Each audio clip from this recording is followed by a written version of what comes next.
not sure if you left the hotel that night? I mean, I don't believe I did. You don't believe you did? I mean, I probably stepped out because I was wondering if there was any food. I think is probably what I imagined, but it was late and it was a weeknight. You said that you had to get a ride from the troopers to the hotel, so you didn't have your own car. Correct? No, I did not. So how did you step out? I mean, I didn't step out from the hotel in any significant way. I may have physically stepped outside the building at some point. I didn't go anywhere else. Okay. Can I just ask one last question, then you can drop me down? Blake, do you know Victor Marks? Victor Marks? We've met him at some point. Yeah. We had him on the show once. Yeah. And do you know Eileen, his wife? It's possible I've met her, but I wouldn't say I know her well. Do they do anything with the security for you guys? Does Victor Marks supply the security team? I can't speak to that. Well, Victor already did. Victor already said on the night that he swapped his team over for Charlie's team. So, are you one of the main producers of the Charlie Kirk Show? Right, I am a producer on the Charlie Kirk Show. Would you be willing to, if people were willing to be cordial, would you be willing to try to arrange a more of a like with more people from the show who are there or even at the TPUSA to have a kind of very, very moderated town hall? I think that a lot of the animosity and suspicion would be laid at ease if people weren't vilified for asking reasonable questions, and maybe that would help both sides here. Hey, can I jump in real quick, guys? I've noticed, because I came in here and I've been listening very intently to all the conversation here, and there's been a lot of accusatory questions and everything else like that. So how about this? For all the people that, don't believe the official narrative, you guys don't agree with it, you're asking Blake all these questions, how about you guys give him your theory and then let him work it backwards and tell you what did or didn't happen? I think that would be a little bit better, because I can see that you guys are asking a lot of questions to try to figure things out. Why not just give your theory and let him tell you or fill in whatever you might be thinking happened? Okay, Blake, did Victor Marks, I think that Victor Marks a co-conspirator in Charlie's murder? No, it's actually long-winded having you guys ask like a bunch of questions at the same time. So Yeah. I think it'd be better if I honestly do. It's longer-winded for him to have like a long story narrative, right? And not ask specific questions about details. I see what you're saying. I got an idea, Myron. I've got it. I just asked a specific question. Was Victor Marks a co-conspirator in Charlie's murder? That's my theory. No, he doesn't know. Okay, Myron, I have a question on that line. Okay, so there is something that is unusual to me. And Blake, I wondered if you would find this unusual. So the Farnsworths, whatever they do, they do, video, audio, they've done it for years. In 2009, they made a video about like literally shooting. You're asking me about something in 2009? Yes, and yeah, you just hold on. But it's almost the exact same way that Charlie died. That they fell down exactly. He hit his neck. And so I would just like, I could show you exactly. I mean, that's an extreme coincidence. I'm going to be very blunt with you. When you see like coded echoes of real world events in videos made 17 years ago, I'll be blunt with you. I mean, it seems like if something was going to be, I mean, it's almost exactly to a T, though. But also, okay, so Jack was on. I will say I have no idea what you are talking about. That's fine. Farnsworth. That's fine. Even Terrell Farnsworth, he would have. I think he's around maybe a few years older than me, and so if this was in 2009, he'd be what, in college? A lot of them are younger than me, so they would be in high school then. And so I'm just asking if you think it would be weird if there was a video that's almost exactly the same. Not really. I mean, no. Okay, that's fine. That was your answer. And then really quick, when Jack was on the show, or he was reporting live. So when did but then he wasn't able to come. But when did Andrew fly down from Phoenix? He flew down that day. He flew down that day, or flew up, I should say. From where? From Phoenix. Oh, okay. Or for wherever he flew in from. I don't want to say from Phoenix. All right, so Blake, somebody was asking you a question about no, he did fly coming in on from your Phoenix, show. and Glenn Beck said it. Glenn Beck said it was from Phoenix. I'll be honest, like a lot of you Glenn guys, Beck doesn't work for us, but I've been listening to this for a minute. Like, guys, a lot of you guys are beating around the bush with your questions. Just like straight up, give your theory. These are specific questions we've wanted answers to for a really long time. Right. We've been listening to him give his narrative and story and the other staff every day on Charlie Kirk show for a long time. We don't need to hear them story tell like we have been for the last year. I'm telling you, since I don't have a theory. I ask questions. I want to get to the We're truth. just simply asking questions. Because clearly some people here have theories. I could tell from the leading questions, like, is it not this, blah, blah. Clearly some of you guys have a theory. So just tell them your theory and then let's work it backwards. Say it with your chest. Okay, so when you were at the hospital, Blake, were you around Brian Harpo or were you in a different room? They don't like getting answers and they get very nasty if you try to give them any. And I will say, I don't think that this room has substantially disproven that suspicion of mine. Is there another arena you would love to have a conversation like this with somebody? Not particularly. No one has been rude to you at all. Yeah. People have been quite rude to me throughout this discussion.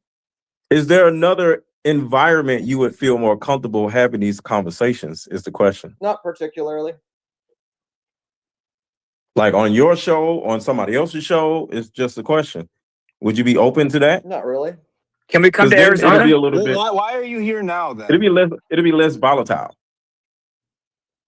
I appreciate you being here, Blake. I think I appreciate it too, but you got kahunas. It wasn't. It would like. It wasn't very large when I joined, and I didn't realize it would be so full of this many people. But since it was here, but if you think this is a volatile environment, let's find another environment that would be more suitable for these conversations. Is all I'm saying. I said why I dislike it. It's not merely that it's volatile. I dislike it because I think a very large number of the questions are asked in bad faith. I think they are asked from a position of trying to harass people, trying to hurt people. I think they are asked by people who are often profoundly delusional, and they do not accept your answers if you simply say, I think you are being delusional and hurtful.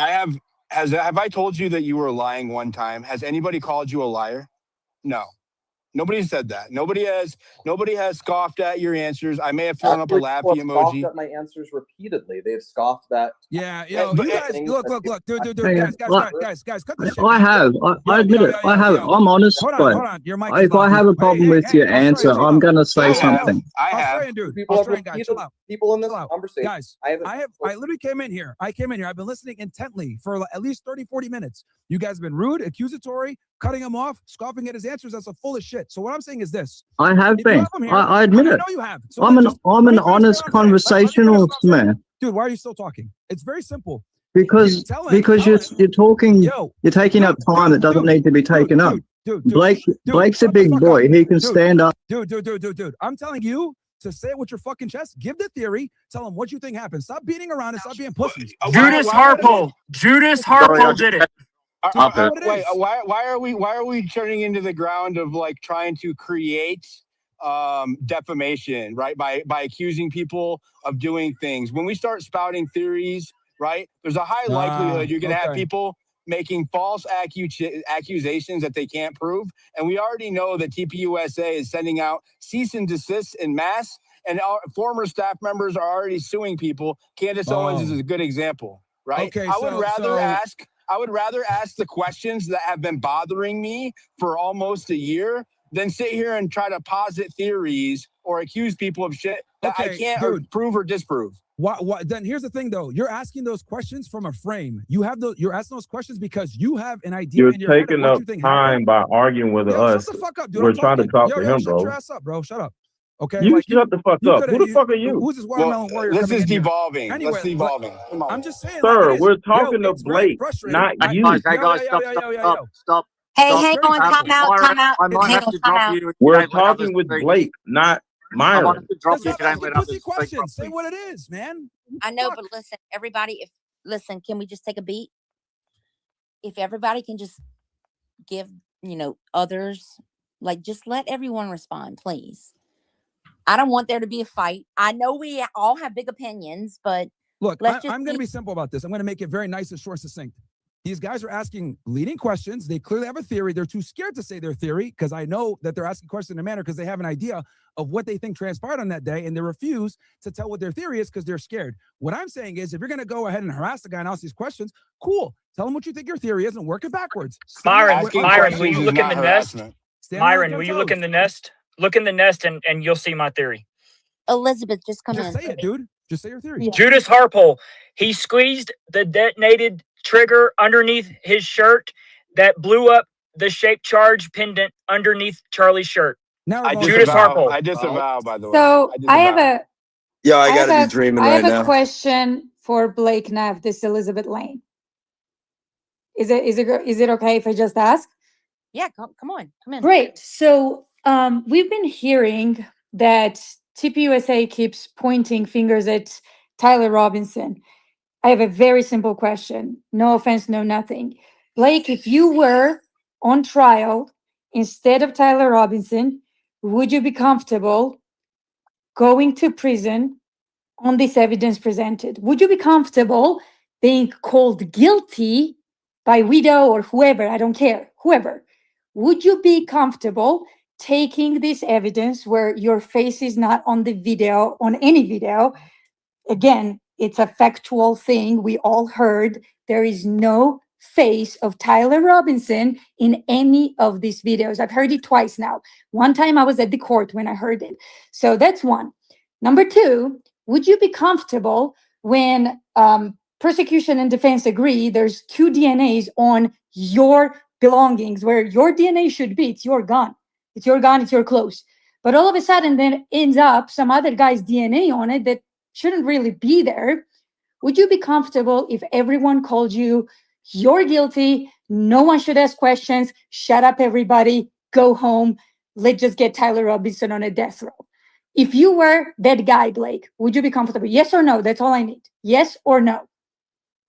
Well, if I were, so you're asking if I were Tyler Robinson, would I think I was guilty? Yeah. No. I didn't say if you were Tyler I was Robinson. Excuse me, if you didn't hear, Yeah. let me repeat this. Yeah, I never said if you were Tyler Robinson. I said if you were in his place, not where Tyler Robinson. That's a very different question. If I had that evidence, Yes.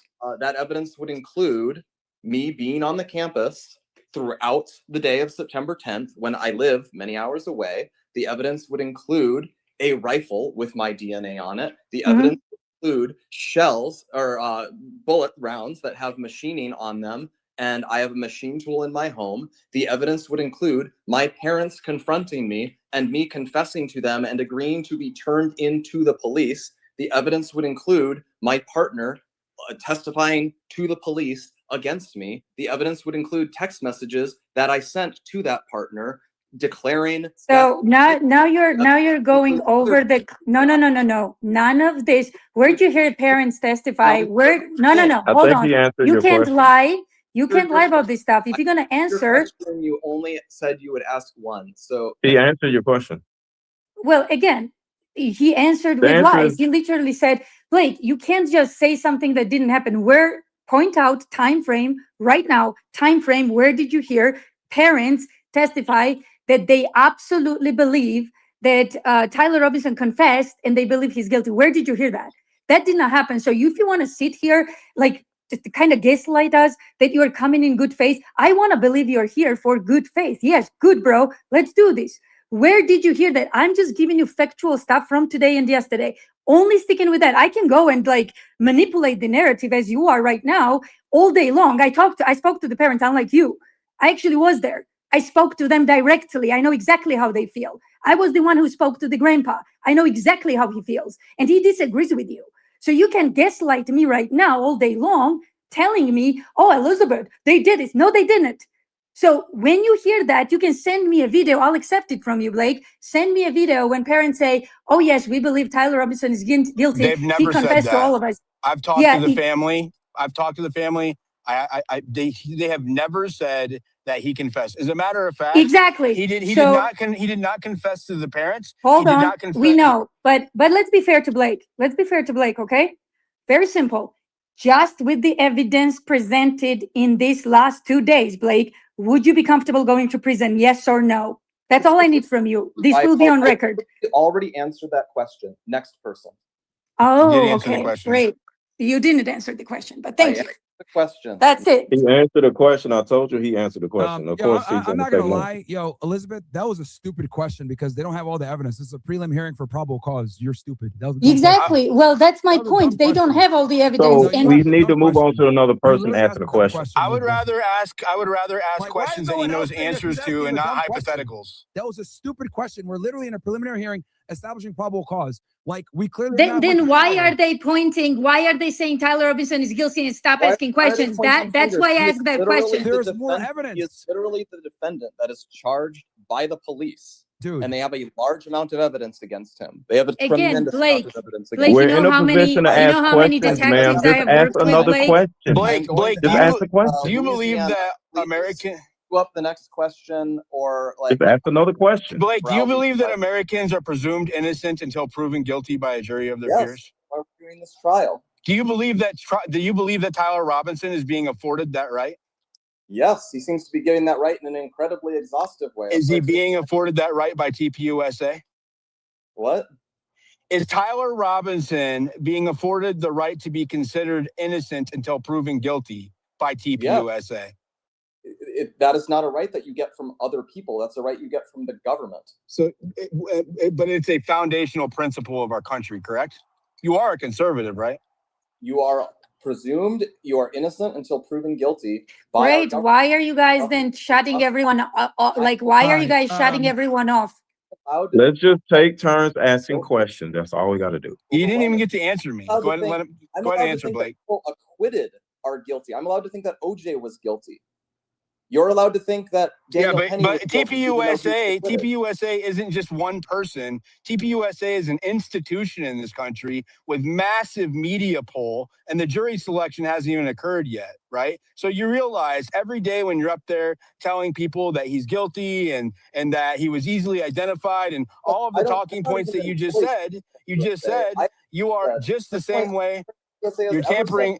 You are tainting the jury pool.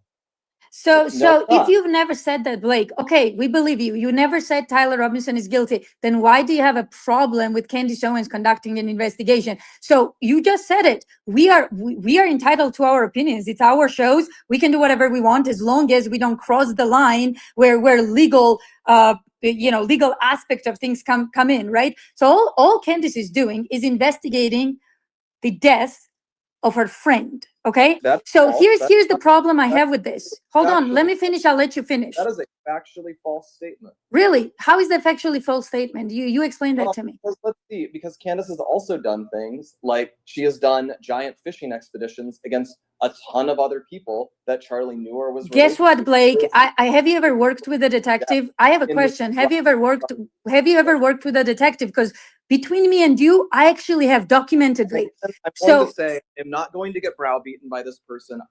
Mute her. It's okay. It's okay. It's okay, Blake. I get it. It's okay. I am fed up with this person. Oh, you're Blake, always fed up with the truth. You're always fed up with the truth. It's okay. You're always fed up with the truth. Blake, are you okay with answering another question? I'm going to answer another question, but I will not answer another question from her because I think she's acting in bad faith. I'm acting in bad faith. Okay. I asked the question earlier about you going to the hospital. Were you near Brian Harpool? That was my question. I have no memory of where I was relative to Brian Harpool before the shooting and afterwards. I probably saw him at the hospital. That's what I just asked. I truthfully don't remember who I saw at exactly what point. Okay. Let's just ask some questions. Can I just jump in with one question? It's pretty simple. Blake, on the day, who are they live streaming to from the event? And do you know which cameras are live streaming, or were they all switching around live streaming? I would say, but where is it going to? I don't even know if we were specifically live streaming. We were obviously recording it. You were part of the setup there. They had Carol said he had a live stream going. I know the answer to this. I know the answer to this. Carol says we had a live stream going, then I presume it was Tyler Boyer who said it. Surely you'd know where the live stream was going to. He said the live stream was being sent back to Arizona and recorded on the device. In that case, In that case, that's probably that it was being recorded and sent to Arizona because No, then he they said would- it was being streamed. That was Yes. specifically the He language said it was used. being streamed back to ops. Like, what's ops? Is that head office? I don't know. I have a question about Erica. Oh, I just wanted to hear the If- answer to that one. Like, he was there. Blake, you were there. Like, you were part of the I'm waiting. setup. You set up the whole audio and helped them set up the Not set up the cameras. I'm not a team member. So you guys asked me questions about where it was streaming or what. You don't camera do was being any. You used. don't help with any of the technicals. So, I am not a would technical Andrew Cipher know that question? Would he? camera. If he doesn't know, he doesn't know. Yeah, I Yeah. have a Would, question about would Erica. Andrew Cipher know? I don't know. Like, someone's got to know where the live stream was going. Can I ask my question about Erica? don't know. I was still asking the question. Just stop cutting me off. Okay. Relevant question. Yeah. Oh, so Andrew Cipher, he's field ops, didn't he? I couldn't tell you his exact title, but Andrew Cipher has been involved in our campus But events. hang on. How do you not know his title? You've worked with Andrew for years, haven't you? I work for Turning Point USA.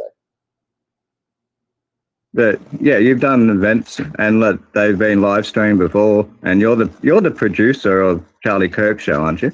I'm a producer on the Charlie Kirk show, so I work for a different company. So, but you know where the Okay. live streaming works, You don't work for. and Wait, who? you don't work for the Charlie Kirk show. I work for the Charlie Kirk show. The Charlie Kirk show is not produced by Turning Point USA. Okay, The one here's my that's- question about Erica. Are you in charge of giving Erica talking points the way you were in charge of working with Charlie Kirk? Because she's now the CEO. Are you the person that gives her talking points, helps her with her speeches? Yes or no? I have said publicly that I helped Erica with some of her speeches, but I don't help her. I do not provide her a list of talking points. I do not tell her what to say about things. I have said I have assisted her on some of things that she has done, and if she asks me to do that in the future, I will do the same, and I will not speak. Boy, jump in. Wait. I'm still answering about Erica. Okay, so when she did that video where she had all black on, and she was a little upset about everybody talking about her, who was in charge of what she had on, and what was the purpose of that particular showing? She's wearing. No, not what she's. okay. We all know everything has optics. So when a woman wears all white, that means something. When a woman wears all black, that means something. Do you at least understand? Do you agree with that? When a woman shows up, how she dresses means something. I mean, I think you're probably going to read more meaning into it than any person would necessarily intend. That's fine. I will tell you, So I don't go ahead. decide what anyone at our enterprise does. The only person I will say, I don't even fully decide what I wear because So I have was it Andrew COVID that? and I have bad taste in outfits. So I want. That's fine. It wasn't just about what she wore. What was the purpose of her coming out and having that conversation with her audience like that? Not just about what she wore, what she said, and what was the purpose of it. Referring to at this point, and I also don't see how it's relevant. Yeah, I want to jump in here, Blake. I appreciate you being here. I think it, it takes a lot of guts to face, this crowd. I know, it can get volatile. I appreciate everybody staying calm the best you can. I have a couple questions, and they're more in a general sense, and probably three. I've always wanted to know, have you ever considered for a moment or thoroughly the possibility that someone has been deceiving you, that there are deceptions and misdirection and untruth? And do you think that our government or CIA, FBI, in the history, we know that they're capable of that? Have you considered that at all? You're gonna have to be more specific.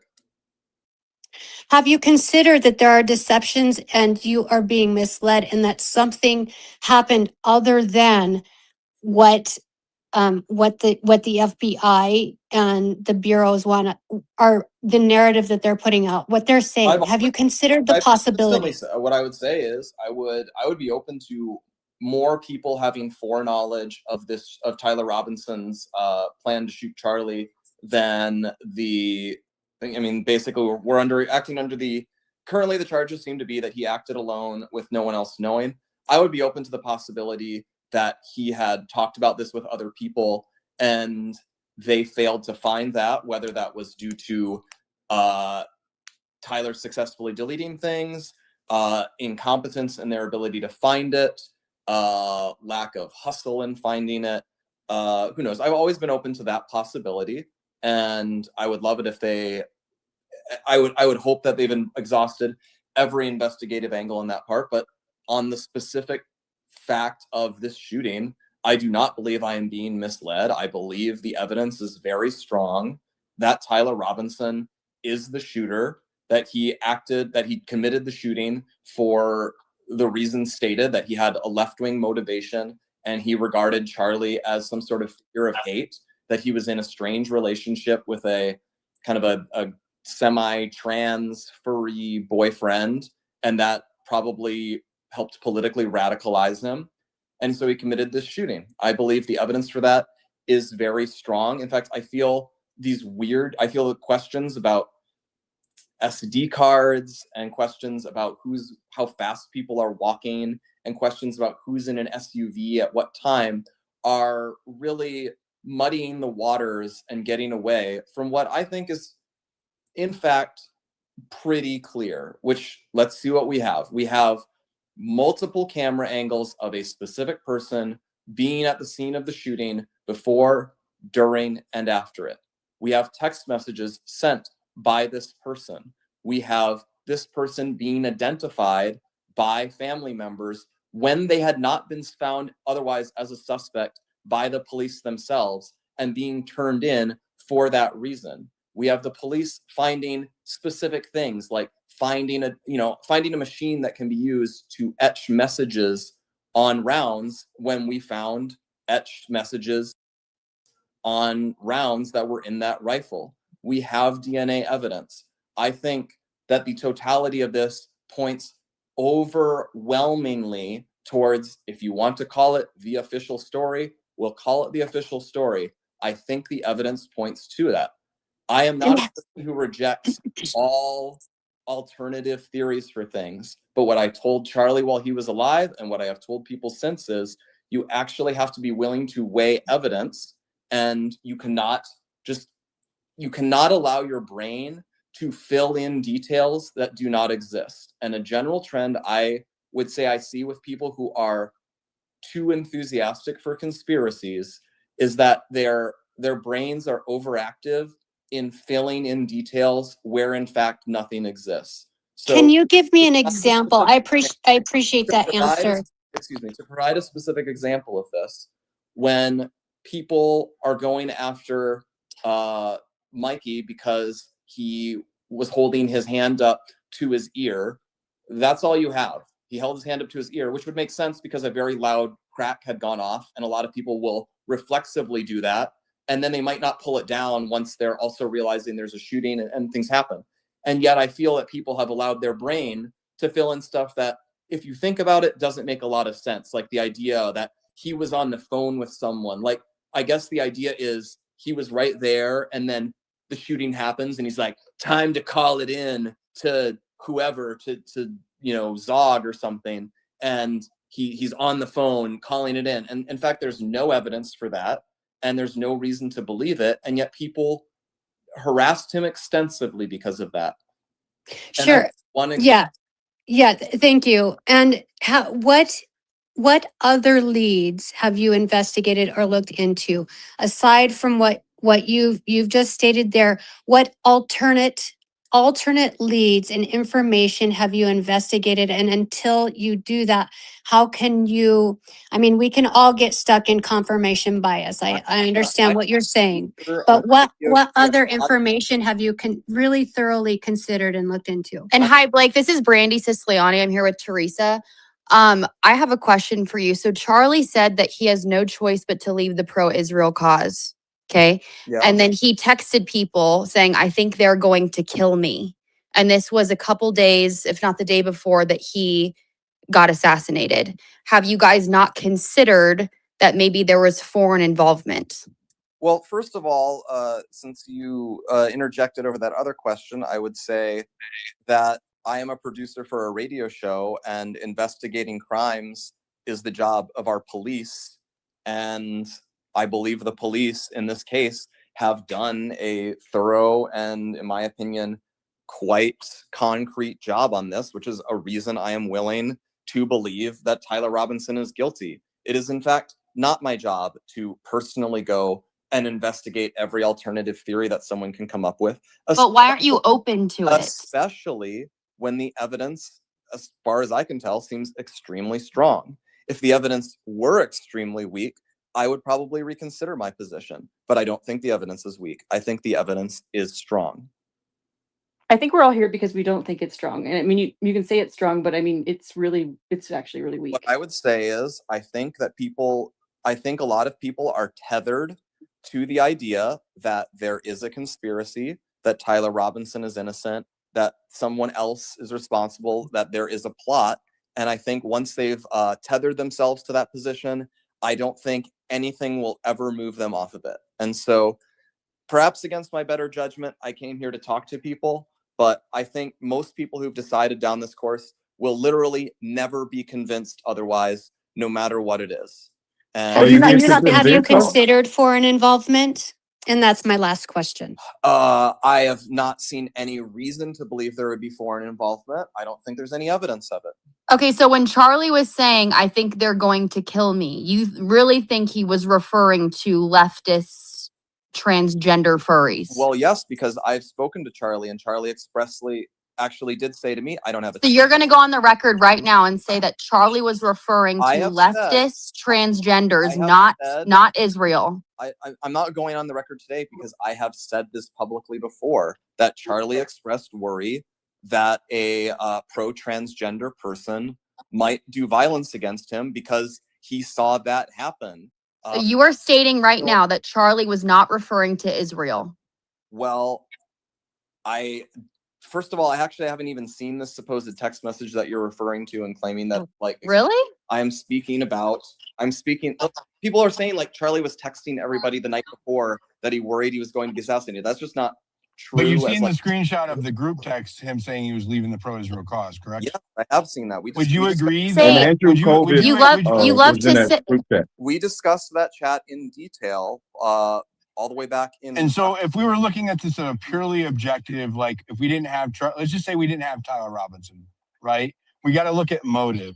Would you agree that Charlie was the most influential voice amongst young conservatives and Gen Z as it pertains to Israel on the right? I think he was a very influential voice. I don't know how you'd measure. Okay, and so then if Charlie was receiving millions of dollars from pro-Israel donors who he was complaining about in that very same text that I am referring to, correct? Okay, I mean Charlie had donors who got mad when he criticized MLK. So did like the pro MLK. But people. MLK didn't give him $2 million or $3 million or $5 million. I didn't say MLK. Like Charlie had donors, and donors expressed their points of view on things. Okay, but so can we agree that I don't agree here. Like we are getting tethered on this point where people are just asserting like it makes sense. I'm just asking you. I'm trying to see if you will be objective and admit that it's a possible motive. Charlie had friction with donors over Israel. That somehow translates to that's who had him murdered. That's not what I said. Possible motive. I have a more simple and civilized question. You say, imagine if we didn't have Tyler. Well, the good news is we do have Tyler, and we have evidence against him. But the story doesn't hold up under scrutiny. That's why we're looking at alternatives. Excellently under scrutiny. I believe we have camera footage of him on the campus from multiple angles. We have DNA evidence. We have a murder weapon. I've seen the Bigfoot pictures are more clear than the ones we have of him on campus. That is just factually not true. Wait, are you saying that you can positively ID Tyler from any of the images that have been publicly released? I think that the video they were showing today, where it shows the guy in when he first arrives on campus in a car that is confirmed to be one owned by Tyler Robinson, the person who gets out of it looks like Tyler Robinson. Have you seen a face that resembles Tyler Robinson's? I think it seems quite likely that that person is quite Tyler likely, Robinson. but not a positive ID. And we're talking about someone's life here. Have you seen Lance Twiggs? You know what he looks like? You would like, do you apply the standard to literally anything else in a your murder life? case? I apply extremely high standards. I actually don't think you do. I don't think it's likely that in any other murder case, if we have a person who arrives in that person's car, gets out and has the same body shape and same face as that person, and like you would need a powerful amount of evidence to indicate that it is not that person. And we have no indicating it is not that person. Have you seen I any? have a question for Blake. I have one last. Wait, hold on, Chris. Let me go first. Have you seen photos of Lance Twiggs? Like, yeah. They are nearly identical in facial structure and in stature. I mean, nearly identical. The only difference is one has longer hair than the other. But if you're wearing a hat, you can't tell how long the hair is. So, and since Lance Twiggs' DNA is on both, we found out today, is on both the screwdriver and the towel that wrapped the gun, right? Then we might have the wrong person. This is what I'm saying. There's a lot of evidence to suggest Tyler Robinson may have not either acted alone, or it might not have been him at all. It might have been his roommate who was actually the furry, right? So it seems like, given that, since they look nearly identical, but you can't positively ID them, it has a facsimile, right? That it said yourself, you wouldn't say I positively ID him, but it looks like him, right? Well, it also looks like Lance Twiggs. Why are you not entertaining that line of inquiry, given all that we know? Well, as far as the possibility that, if this is the case, if what you're asserting is true, it wouldn't even be that we have the wrong person. It would be that actually Tyler Robinson and Lance Twiggs are essentially colluding, and Tyler is colluding with Lance to take the fall for him. Why does it have to be Tyler Robinson? In that case, they are both the murderer. They both planned and took part in and helped cover up this murder. And then, Blake, can I ask you a very important question involving this? And I will say, I am open. I am actually, in fact, quite open to the possibility that Lance Twiggs had advanced knowledge of this murder. And I strongly suspect the police have investigated that. And it is possible that they may suspect it themselves, but they don't feel they have the evidence to prove that, which if they were very diligent about covering that up, that would be possible. People have thrown out that, do the texts seem to be like designed to throw suspicion away from Lance? I've never said that. Open to that possibility. Well, but because even in that case, Tyler Robinson participated in the planning and execution of the murder of my friend. So you're not open to Tyler Robinson being innocent of this crime? You're not open to that? Blake, are you open to the fact that you may be tethered to your narrative just like we are tethered to our own narrative, and we both may be wrong? Of course, but that's why you always have to step back and consider what is the actual evidence that we have. And in contrast, there's a possibility, just think about this. Excuse me. There's a possibility that something may have happened that you may not understand because it is over your pay grade, over my pay grade, over all of our pay grades, and it has nothing to do with some little boy, and it has something to do with something that is way above our pay grades. Do you at least accept that possibility? I think that there is no evidence for that possibility. Well, Blake, Charlie literally said, I have no choice but to leave the pro-Israel cause, yet Turning Point USA is so pro-Israel right now. That is not what Charlie said before he died. Why are you guys going against what Charlie wanted? And that's evidence. What have we said that is any different from what Charlie said? Virtually you guys are clearly very pro-Israel pro-Israel right now. Very, very pro-Israel. I don't think anyone can say that that's not true. What have we done in the last 8 months that is, in your opinion, pro-Israel in a way that is not compatible with something Charlie himself said or did? It seems like you guys are very pro the war in Iran, which Charlie was not. Wait. Hold on. Can I cut in real quick? Give me an example. Hold on. Can I cut in real quick? He just said it. The war with Iran. He was against the war in Iran. He just said it. Okay. What does Turning Point say? Cheerleaded the war with Iran like maximally? Erica said herself. Maximally. She said herself she's okay with the war of Ron. What She was asked that. What did she say? She was asked, "What do you think about the war on Iran?" She said, "I'm all for it." Who asked her that? Where was this? There was a recording of her saying that at a school. Let's not be dumb here. You guys are definitely very pro whatever Trump says, and Charlie would have been vocal against it. What about Thomas Massey? This is something I've said publicly, and so I'll say it again. Here's what we've said. When the war with Iran began, I said this is something that Charlie would have fiercely argued against before it happened. I believe that absolutely. Charlie would have been very opposed to launching the war. I said that Charlie also would almost certainly, he would oppose boots on the ground. He would oppose an aggressive pursuit of regime change. So we have said on the show, we have repeatedly said that we suspect the war is unpopular. We have young people on our show. Every time we have young people on our show, like chapter leaders and the like, we ask them, how do you guys feel about the war? How do other people on your campus feel about the war? And we do that because they tend to respond, it's not popular. And we feel obliged to help communicate that message that this is at a minimum, a very politically tough war for us to sell. Before the war began, we said if President Trump is going to launch an effort against Iran, he's going to need to make the case more strongly than he has so far. We said that. We have said we believe President Trump should seek an off-ramp from the war. We have cheerleaded every time that one of those off-ramps appears to be in the offing, like when they began negotiating this recent peace deal.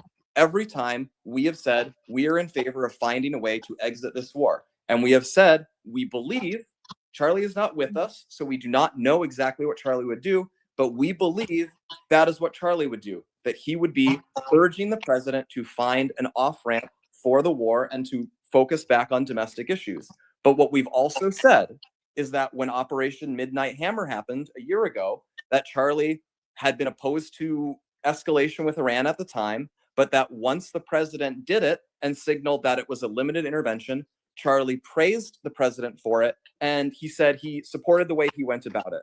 So what we have said is Charlie would have argued against this war, but he also was a supporter of the president, and he would try to find ways to guide the president in a direction that he supports. He would not disavow the president. He would not, if pick your word, crash out over it. He would not turn permanently against the president because President Trump did something that he disagreed with.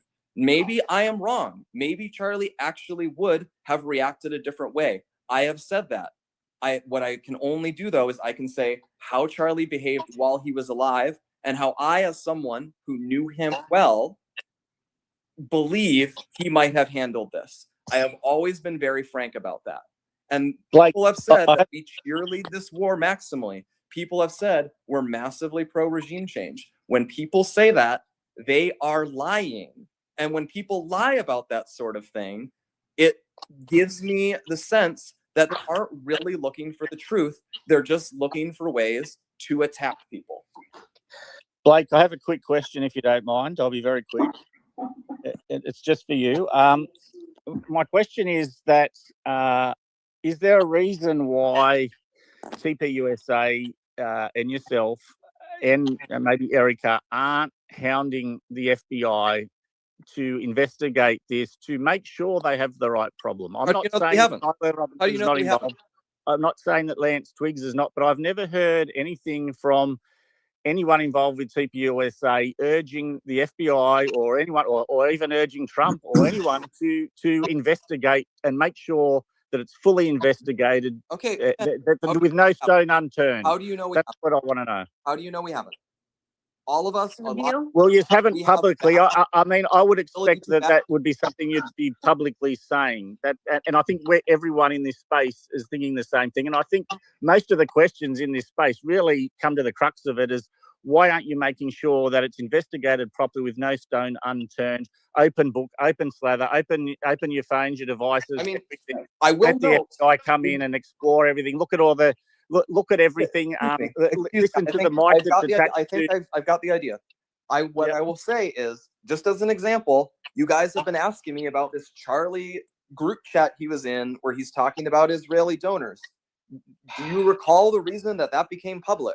That became public because Andrew sent it to someone in the government, And eventually from there, it made its way to That's Candace not the Owens. same as The disclosing Why, to the reason he public. Blake, said Can that- Blake, the why reason- did can I ask a Andrew question, guys? Colvett he send said that those- to Joe Can Kent? I ask The a question, reason guys? I've those been waiting for Why this did he hearing send for a that to while. Joe The Kent? reason Why those did Andrew stone Colvett send that to unturned. Joe Kent? Are Andrew you guys actually going to said let this me on his or not? stream. He said One no at a time. stone We can't hear unturned. everybody talking at the same time, bro. Well, he's been waiting. Can I ask a question, guys? I've just No, been no, waiting a little because I'm bit. trying to answer this one. I said Yeah, let him answer it. Apologies, Blake. the reason Sorry. those messages were sent to a person in the government was, in fact, that Andrew wanted to make sure that every lead was followed up on. And I will say, Andrew, relative to me, was more open to, let's just say, different theories about the case than I would have been. So nobody sent that screenshot to Candace before Joe Kent? I don't want to say exactly who sent what to when where, but the reason that those messages were even available by anyone to be sent to Candace is that Andrew had sent them to someone in the government because he wanted it investigated. Yeah, Mad Candace Max. Owens has been feeding you guys. So, Has been and I feeding will you guys say, bed So slop. it must I'm be hearing upsetting it is then to know ridiculous to to hear Joe say- Kent say that they didn't actually investigate that and they told him to That he back was off. shut down? That has to be Can we frustrating. bring up? Cash Patel literally shut that shit down really quick. Can we bring up Why? Andrew Wilson because this bag's been getting paid from TPUSA? No, I think it's an and important point. He Zionism. brought up. Wait, Chris, Is that I had a frustrating? We need to question. He ask brought him up Joe about why he Kent. was at He brought up Joe TPUSA. Kent. Wait. Yeah. So I wanted to know then is that frustrating to you that Joe Kent was told to stand down? I will say, in my opinion, it is not. I don't want to dive deep all over this, but I'll be frank. Even though, as I said, those messages were sent in because he didn't want to leave any stone unturned, I've been frank about myself. I think it's ridiculous to believe that a foreign actor was involved in this, and I think there's no evidence for it. You think that Joe Kent was lying about a foreign nexus then? I believe he is very mistaken about that. Okay, Blake, then why were Egyptian planes tracking Erica and Charlie for years? That's a complete falsehood. But what do you mean? The planes were literally at the same locations. No, they were not. In fact, yes, they are. There's factual That's an evidence that they were. You could accusatory download question. Flight Radar 24. It's factual evidence. no, That's accusatory. So Let's since ask since questions. Blake will not answer any of my questions, just want to put it out there. So you just on record called Joe Kent incompetent. That's what you did. You just called Joe Kent incompetent. You are an organization, part of an organization No, he's that not. is not. He already clarified he works for Charlie Kirk's show, not TPUSA. Exactly. That's what I'm talking about. Charlie That's Kirk Show not is an an organization. It's a organization, show. it's a company. So, okay, it's a show. You're a show host, Blake. You know what his position was? You're a show host. He was part of the government, head of counterintelligence, telling you, Blake, there's something here. And you, on the other side, Blake, a show host, but a nobody, show host, says, no, Joe, you're incompetent. You're wrong. I'm right. Does that sound right? See, that's where you lose me, Blake. I'm willing to listen to everything you say. I'm getting a request. Everybody has the right to their own opinion, though. Blake, so if you don't, let's not accuse the man of anything that he doesn't know anything about. Blake, I'm getting requests to ask you questions from people that are very specific about details of the day of the event. They're very sparse, and I won't badger you about them at all. There's a lot of people who are listening right now that have questions, and they're sending me requests, and I don't know how long you're going to be here, but they're not a lot. The first question is did you have two phones at UVU that day of the assassination? Did I have two phones? Yeah. No. Okay. And then the other question is, why did Blake say he'd never forget how Mikey said he had to call Erica after Charlie was assassinated? But according to Erica, Mikey called Elizabeth McCoy first, then three-way conferenced Erica into that call. Does that make sense? Or no? Why? I don't see how those are in conflict. Okay, so let me reread it. Maybe I didn't say it right. Why did Blake say he'd never forget how Mikey said he had to call Erica, but he called Elizabeth McCoy first? So why would he call McCoy first and not Erica? That's the question. I don't know. Fair enough. Fair enough. And way then it one happened- last. the way it happened, I will say, I actually, no, I'm actually not going to give any details on that because I'm not going to disclose what happened on that phone call because I think it's deeply personal, and so I'm not going to say That's fine. what was That's said on that call. That's fine. I'm not gonna don't- badger you about it. I promise I wouldn't. Conflict. What I will say is him calling his wife and then that call getting to Erica happened very quickly. It is not like he did a 3-minute phone call with his wife and then called Erica. I have one last one. It's, will you release the audio from the Rode microphone Charlie was wearing after he was killed? And do you have any audio from the mic at all during that day from that microphone? I mean, we have ample audio of Charlie at that From event. that microphone source, the one that was recorded on the Rode microphone. I have no idea if that even exists. Well, you work for Turning Point. Can you have it I do released, not please? for Turning Point, but also I have no idea if that even exists, and I don't know why it would matter. Because it obviously matters, because there's a conspiracy theory in your opinion that the microphone, I mean, that's the conspiracy theory, that it had something to do with his death. Well, there's So if you guys could release the Rode microphone audio, that would maybe clear some things up, because that means that the microphone didn't explode then, right? Why would that actually? How would that prove anything? Because if it was being recorded, What do you mean? It would literally just prove the conspiracy theory to be inaccurate. If the microphone didn't explode, you would have the audio, correct? why would we not have the audio even if it did explode? What do you mean? What do you mean? If it exploded, then you wouldn't have the audio. That's the whole point. No, it transmits to the device. These are Bluetooth, and so it would have stayed. Yeah, it's a ridiculous line of questioning. How good faith of Blake, by the way. What a good answer. Who even is speaking? Sorry, I'm not sure what happened there. What I'm saying is first of all, I don't know if that exists. Second, there's absolutely no evidence whatsoever of an exploding microphone, and there's ample evidence. Trust me, I was there. That Charlie was killed by a gunshot, and I think it is frankly like. Have you seen John Bray's video? No. Why does Charlie's shirt move before he's even struck in the neck by whatever hit him? I have a request in all of this. Check out John Bray's videos. Just look at it. You don't have to believe it. I'm not asking you to buy into it. Yeah, we're not trying to be rude. Have you seen John Bray's videos, Blake? No, I don't know who that is. Are you aware that Okay. are you aware that there was a gentleman caught at the crime scene the following day in a disguised as a doctor, and he was brought out with a rifle by the trooper who was arresting him? Are you aware of that? I don't know the details of this. You don't know who? Okay, Blake, you don't know who Kennington Russell is? Doesn't ring a bell. So this is what, like the interest, right? There. So I just told you this is on video, right? This has been, now it's starting to get widely reported. Behind the crime scene tape, a man was disguised as a doctor with a rifle, and you're not interested in if he was involved at all? I mean, you said it was the day after. Why would that matter?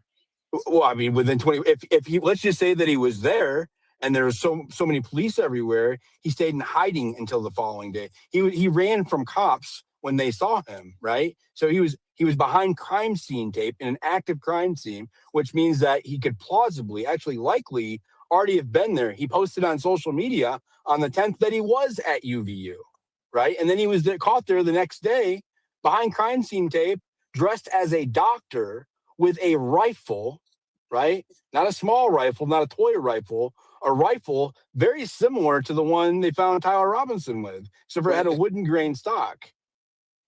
Is it the same model? Is it the same type of rifle? I don't know exactly what kind of rifle it is. All I know is that the arresting officer was carrying it with the strap wrapped around his arm, and it had an evidence tag on it. No one from TPUSA has mentioned that once. Why would we mention it? Wow. Okay, Blake, George Zinn literally had to go to the hospital for chest pain, I believe. And he said that he was paid to be a distraction, to be a decoy. Why are you guys not interested in figuring out who he was paid by to say, hey, I shot Charlie Kirk? Well, so even that day, actually, I recall hearing that because we thought that we originally heard that they had a suspect in custody, like right away. And then we were told, even I believe by the end of that day, that in fact that was a dead end. and that this guy was he's a gadfly on campus, like he's a troublemaker. And I think they maybe even had I think he might have been banned on campus, and he was just there, because there was a big crowd, so they weren't focused on that. But aren't you a little curious of what he meant by he was paid to do that? I mean, not really. Not once you have the explanation of he is a known troublemaker and a guy who also lied that he did the shooting in order to help the person who did it get away, and he appears to have genuinely spontaneously done that, and he seems like the kind of person who would do that personally. But it was an immediate reaction. It had to have been planned. Like No, it was I don't think it has- so instant. I don't think it had to be planned if you're that type of person. I will say I do think he should be criminally charged, because I think if he's spontaneous, He was criminally charged and convicted. He's in prison for it. Oh, was he? Oh, that's great. Well, no, he's in prison for child pornography. Oh, he was Yeah, also- he's no, not no. even in prison. He was He's actually in he a was also facility. convicted. He was also convicted for obstructing justice, which is what they called what he did at Charlie Kirk's assassination, by saying that he did it when he didn't. Oh, that's lovely. That was obstruction justice. I But it was also for pedophilia. I probably would have charged him with accessory to murder. But I don't know the laws of the state of Utah. But if somebody This did- can be applied to Terrell too. Like this obstruction can be also somebody applied to did, Terrell. if somebody did pay that is him, ridiculous thing. I'm sorry. if somebody did pay him, right? It's at least a lead worth following up on. Anyway, I will say it's late. Thank you to Louisiana for hosting this. I'm going to migrate to another space because I think there's been a lot of a question interruptions on this one. Before you go, I'll continue this for a bit longer, but I want it to be in one where I have a little more control over what's going on. So I'm joining a new space. You guys. Well, can I ask you a question before you? We love you, Blakey. I'm glad. Would you be able to do this again? I appreciate you coming on, but can I ask you a question? So, what do you think was the He just best? dropped down. He's done. Oh God! No, that was perfect. I got everything I needed. Look, I swear to you guys, I just realized, I swear to you, 5 minutes ago, that Blake Neff was on the space, because I was texting and talking and managing and doing all the things, and I was like, wait, does that say Blake Neff? I had no idea. Why? I swear to you, I was not paying attention.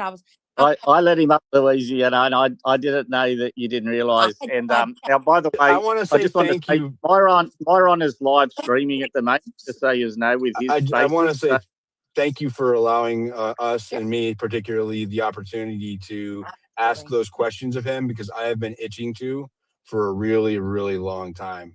And I really appreciate it. Thank you so much. This was brilliant. I'm sorry you dropped out. I had no idea. Kelly. No, you're good. You're good. We'll do it again tomorrow night. The reason why he left, I'm gonna be brutally honest here. The reason why he left is because people asked a lot of retarded fucking questions and made a lot of retarded claims. I'll just be very blunt about this. The Elizabeth chick said, "Oh, what would you want to be convicted if you were in Tyler's shoes with the evidence that was presented?" Well, yeah, you know why?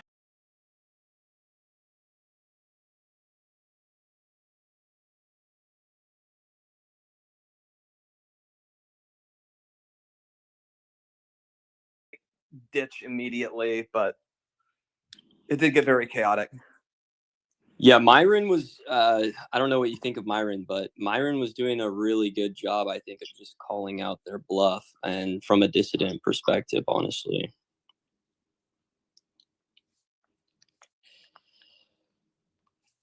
You have the permission to let people up, Blake. Oh, yeah, so I do. I've never actually hosted one of these before. All right. So anyway, we're just, we're continuing. I'm taking questions, but I just want to have, there was a lot of interruptions, and if I'm going to answer questions, I want to have a little better control over what's going on. So I'm just going to, there's a lot of these. I'll just let up Junior.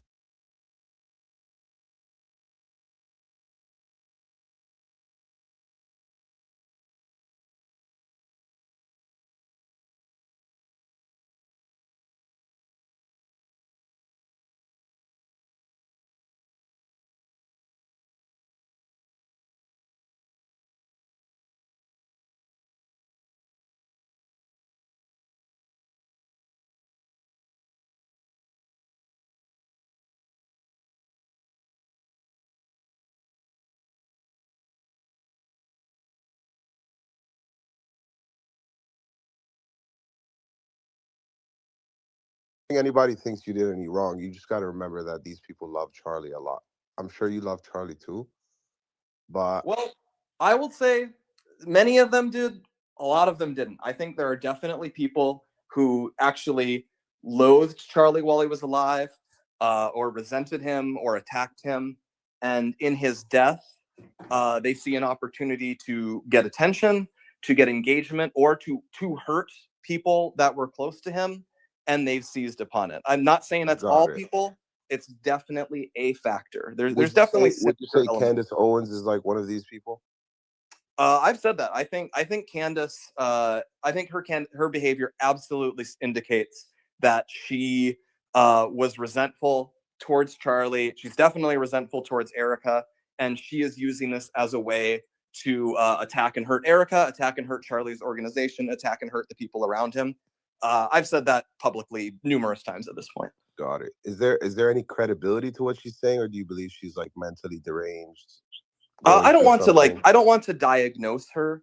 What I have said is I think she's profoundly self-centered. I think she's basically, I don't want to weigh in on whether I think she to some extent has to know a lot of what she says is untrue, but pursues it because she's basically like, she's indifferent to the amount of harm it will cause people because it's successfully getting her attention, successfully getting her views, and is frankly hurting people that she dislikes. You generally think that's her motivation? You don't think her relationship with Charlie has to do anything with what she's doing? I don't think her behavior is the behavior of a person who genuinely loved Charlie. Because if she genuinely loved Charlie, I think she would understand the love, for example, that Charlie had for his wife, and she would not attack Erica the way she has repeatedly. I think that if she genuinely loved Charlie, she would not so, frankly, like recklessly lash out and attack people around him when she has no evidence that they did anything wrong, and she's done that to numerous people. And I just think I think it's absurd to believe, frankly, I think it's absurd to believe that her behavior is that of a person who cared about Charlie. I think there's a lot of evidence of her trying to cynically claim the mantle of being this great champion of Charlie's when that was just not the case. And in fact, we have, like, I can just say it's very clear that they grew apart prior to Charlie's death mainly because Candace was heading in a direction that Charlie was deeply uncomfortable with and a little unnerved by. Got it. I appreciate it, man. Look, I just want to say, dude, I think a lot of people are putting pressure on you because you're one of the only few people that are willing to speak. I can understand, why, Miss Kirk or whoever, anybody else doesn't want to speak. I could understand where you guys are coming from. But Blake, you've been very open. So I hope that people that come up and ask you questions are respectful at the very least. I have some more questions for you. I'm not really sure if you want more I'll questions. give you one more, but I can't go forever, and I know there's other people. So if you can ask one question, relatively brief, and then I do want to rotate it. Okay, yeah, sure. How do you feel this case is going?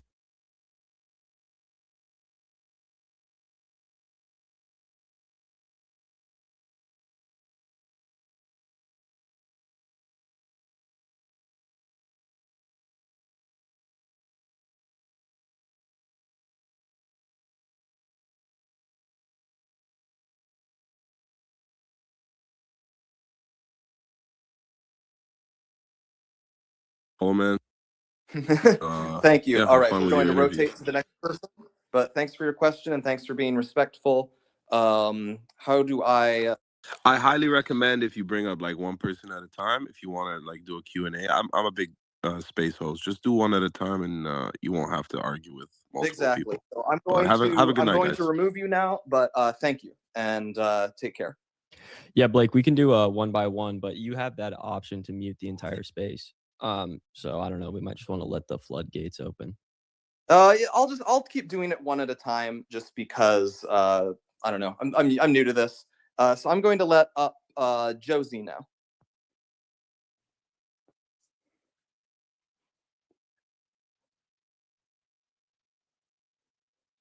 Hello, Josiah. Do you have a question? Actually, I think Myron just joined this space. So I'm gonna drop down so you can bring him up.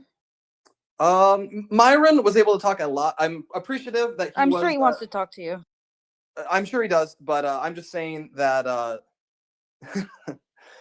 Myron, I appreciate you calling out some of the more aggressive stuff, but I do want to try to give additional people the chance to speak. And I do think you had a lot of chances earlier. So I'm going to bring up another person right now. I'm bringing up Jordan now. Blake is a space boomer. This is true. I'm a big boomer. I've never done this. So just going to do this one at a time, like a boomer typing one key at a time. Jordan, do you have a question?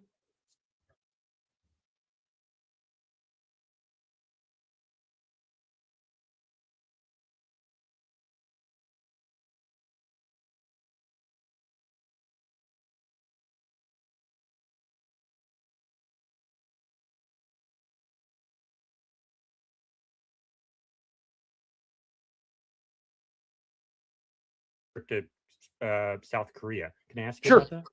Yeah, sure. So I've been doing some research into that, and I wanted to know, did you go there in advance of Charlie? I did. Would you be willing to say why? Like, what was the mission over there? I went ahead of Charlie because it will sound weird, but by complete coincidence, a friend of mine was getting married in Seoul to a Korean woman, and he invited me, and it lined up with that trip. And so I asked, could I go ahead of time? And I did, and it was great. And I seized that opportunity because I am a bit of a traveler, and so it was a good opportunity to get a few days in Seoul. So I was checking out the museums there and stuff. But that's why I was there early. I was not there as like an advanced team for Charlie's trip. Perfect. And what was the goal of the mission or of the trip? Well, Charlie had been invited to appear at this event. It was called Build Up Korea. If you look at it, it's clearly like a Korean iteration, like it's imitating the way Turning Point would do an event. It has that synthwave color scheme, has the Turning Point style list of speakers, and Charlie was invited to speak at that. A lot of the other speakers were also people who've been associated with Turning Point endeavors. I think like Bill Federer was a speaker there. I think a few pastors that we're friends with were speakers there. So he'd been invited out for that. It also lined up with he'd been invited to speak at that San Saito party, had that event in Japan. And so he was going to that as well. And so I think it was partly that. There may have been other, if you wanted to meet with one of those pastors who was getting accused of interference in politics and facing prosecution. I know we met with representatives of that guy. He may have had like other objectives, but from my perspective, I was involved in like the preparation for the appearance at that event. Thank you for that answer. That's all I have. I'll give it to someone else. Thank you. Of course. Thank you. All right, I'm going to boomerishly pick the next person. Let's go with Tammy.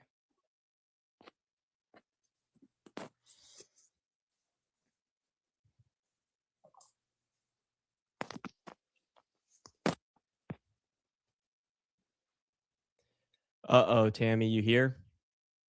You there, Tammy? Do you have a question? Yes. Hey, how are you? Howdy, I'm great. I just wanted to let you know I'm keeping up with everything that's going on. I've been watching the trial, or the preliminary trial. I just have a question. I just want you to know I didn't know Charlie, but I love Charlie. I love you guys. I watch your show. Thank you very much. I get choked up talking about him. I just want to know, how are you guys doing? I mean, how are you and Andrew and Erica and the crew and how are you guys doing? Everyone handles it their own way. And I've seen that up close, and I want to be clear about that because I've seen like the face people present to the world is not always the same as what they show to their closest friends. So I just want to say that, and I encourage people to keep that in mind if they're deciding that someone is reacting in a way they don't care for, or making the wrong facial expressions or whatever people are fixating on. So I don't want to speak for anyone else. I will speak for myself. I miss Charlie tremendously. If anything, I miss him more now than I did in the immediate aftermath, because I can see just how important he was to the country, to the conservative movement, to the Christian faith. And he was so valuable. He was such a great bridge builder, a great coalition builder. He was a great peacemaker. He was a great advisor to the president. He just played such a great role in so many ways. And I miss him tremendously in that way. I miss him a lot as a friend. I miss him a lot as a boss. And I say that because even just in the last few weeks and months before he died, that was the point where I was really fully appreciating what a great person he was. Because when I first started working for Charlie in 2022, I didn't know that much about him. I'd interacted with him a bit, and I kind of thought he was a little goofy. I thought, like, some of this stuff this guy does is a little cringe. That was my thought when I first started. And the 3 years that I was able to work with Charlie, it was just a steadily building pile of evidence that, like, my initial read had been hopelessly wrong, that Charlie was a much greater person than I am, a person of tremendous value and importance. I miss him a great deal. That said, I also will say, I do feel I'm doing better now than I was a few weeks ago. I'm glad to see the criminal case progressing. I'm glad that we're finally through. I think a lot of the weird conspiracies kind of are generated by, like, the nervous energy that people want to see justice being done and nothing is happening. And so I'm very glad that we're at the point of the trial, that this evidence is being presented. And I just wish we weren't likely to wait all the way until 2028 for an actual jury trial. But that's what I've repeatedly been told is likely. I think that stinks, but that's what I've been told. I would love the process to move faster, because I think the public wants to see justice done, not just overall, but they want to see it done in a timely manner. So that's how I'm feeling. Thank you for your question. I'm going to rotate to the next person. Can I say one more thing? Just one more thing. Real quickly, sure. Real quick. My niece, who's 25 years old, I adopted her when she was 5 years old. Oh, God bless She you. was a radical leftist. I mean, radical. LGBTQ, trans, everything. Charlie totally diverted her. Oh, well, God bless her, and God bless Charlie. That's just a great testament to his talents, and what a great man he was. Thank you for your questions, and thank you for speaking. And I'm going to go to the next person. All right, who's next on my boomer Eye of Sauron here? Let's go with UK Bree. UK.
Can end up eventually having to defend something I can't defend. And so that was kind of the arc of it.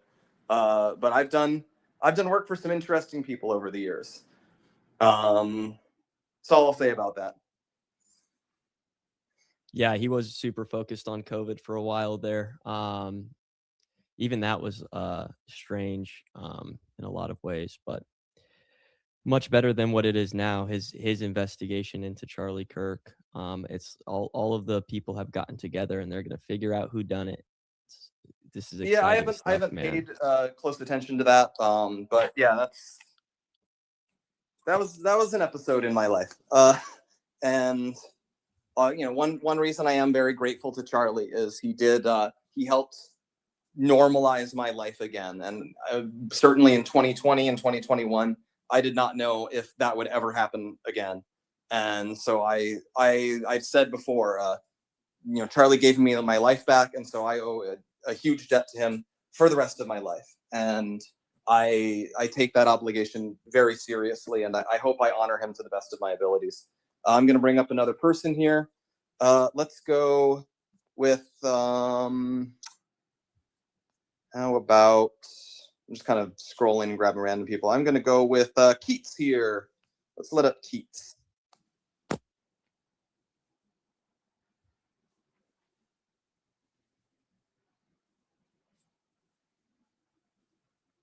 All right, Blake, I'm going to take over a little bit here, but feel free to kick.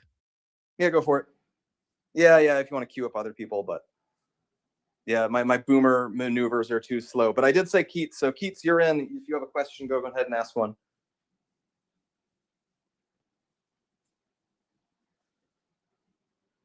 Sorry, it's not really that I have a question, but I was just in that other space, and mate, I absolutely appreciate you putting up with everything that you did back there. I don't agree with you on a lot of things, but what you did back there is exactly what Charlie would have done, and for that he would be proud. So, well, thank you very much. I appreciate you. Do you have any questions? No, not really. Not more than what everyone else did over there. That was pretty intense. Well, no worries then. Thank you for the appreciation. But we'll rotate to the next person. All right, stay safe, mate.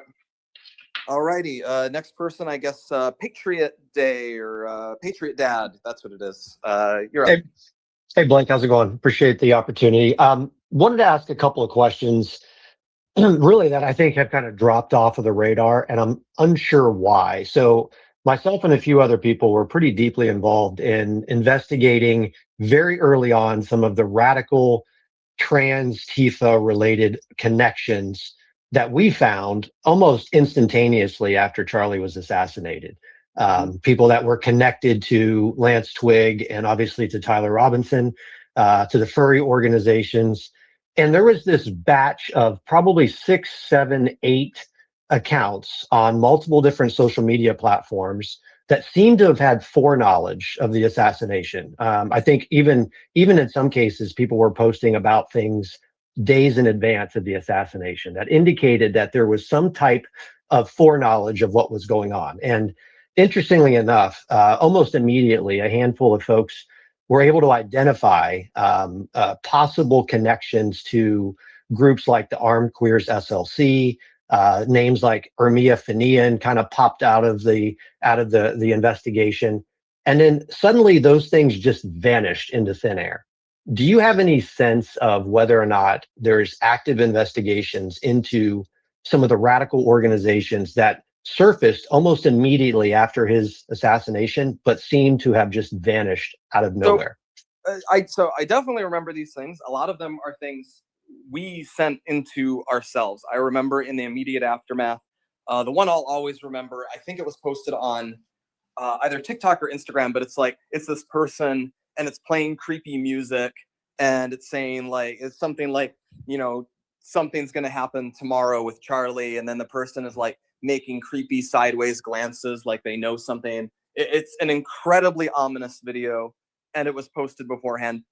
I can say we sent that to the FBI. I know others were sent to the FBI in the aftermath. And I do know that at least at some point, an agent was tasked with investigating that. Did they go as thoroughly as they could have in finding things? I hope they did. And I've repeatedly said I wish they would devote as much energy as they are able to that. It's possible that stuff, that people just erase their tracks and they weren't able to find it. That would suck if so. Specifically on the Armed Queers SLC, I'm going a bit off memory here, but I recall that despite that having an incredibly ominous name and seeming creepy, there didn't seem to be that much evidence that was like directly connected with Tyler or Twigs, or that they'd done anything. Even though it seems like a gross group, I can't imagine they're very big winners in life. But I don't recall that. I don't think any of the people posting creepy videos were members of that group. It's more that, well, there is this group of armed queers in SLC. What's really interesting about that connection is one of the accounts that was posting as though they had foreknowledge when Ermia Fanian's name was surfaced, and in one of the comment threads, and I think I even have it saved somewhere, that account basically indicated, no, that's not me, but I know who that person is. So it seemed as though there was at least some tangential connection between some of the accounts that had foreknowledge and the founder of that organization. And I think, the question that really sticks in my mind is there was all this evidence of what looked to be at least circumstantial connections to these radical organizations, or at least radicalized people in and around that area. And it just seemed to have disappeared out of thin air, almost as though the propaganda campaign, the distraction campaign that we've all been suffering under for the last 9 months was cooked up in an effort to try to distract from the real radicalized networks that led to the radicalization of somebody like Tyler Robinson and many others, because he's not the only one who's tried things like this in the past. And I guess I'm just a little concerned about why TPUSA hasn't been more vocal about calling out the fact that these radical networks are still active, are aggressive, and it doesn't seem like enough pressure is being put on the authorities to get to the bottom of who these people are.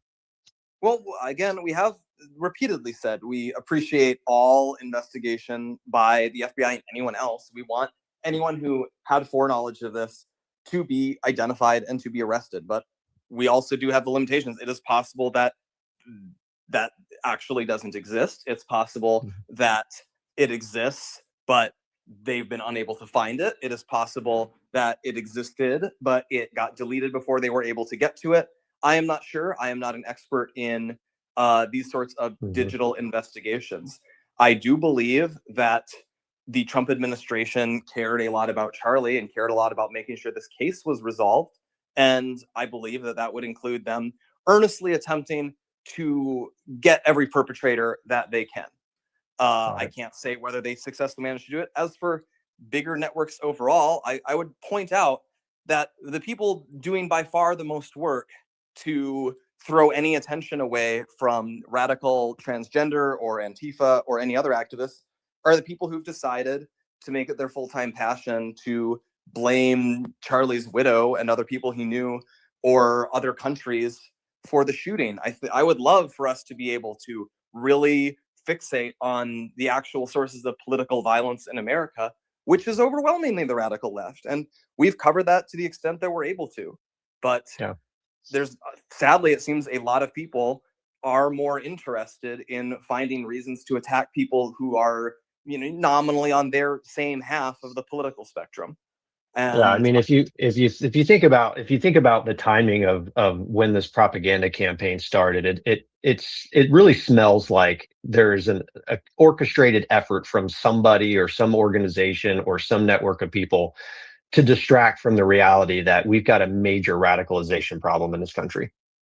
Well, I don't want to say that there's like a deliberate propaganda campaign. I think a lot of things are more easily explained by people who have similar incentives and they mimic each other rather than it like, oh, there's an organized thing. Like you said with the transgender radicals. I don't think there was a propaganda campaign to push that off. I think the truth is that if you aren't getting new developments that would keep people talking about it, people will forget about it or move on or talk about new things. And we had these tapes, people highlighted them, but the FBI received them and investigated them, and then subsequently did not arrest anybody and did not produce some sort of long report about them. So what else can you do other than say, I really hope that they went as hard as possible? And I don't think that like Dan Bongino, who knew Charlie and was friends with him, would intentionally sandbag that investigation to protect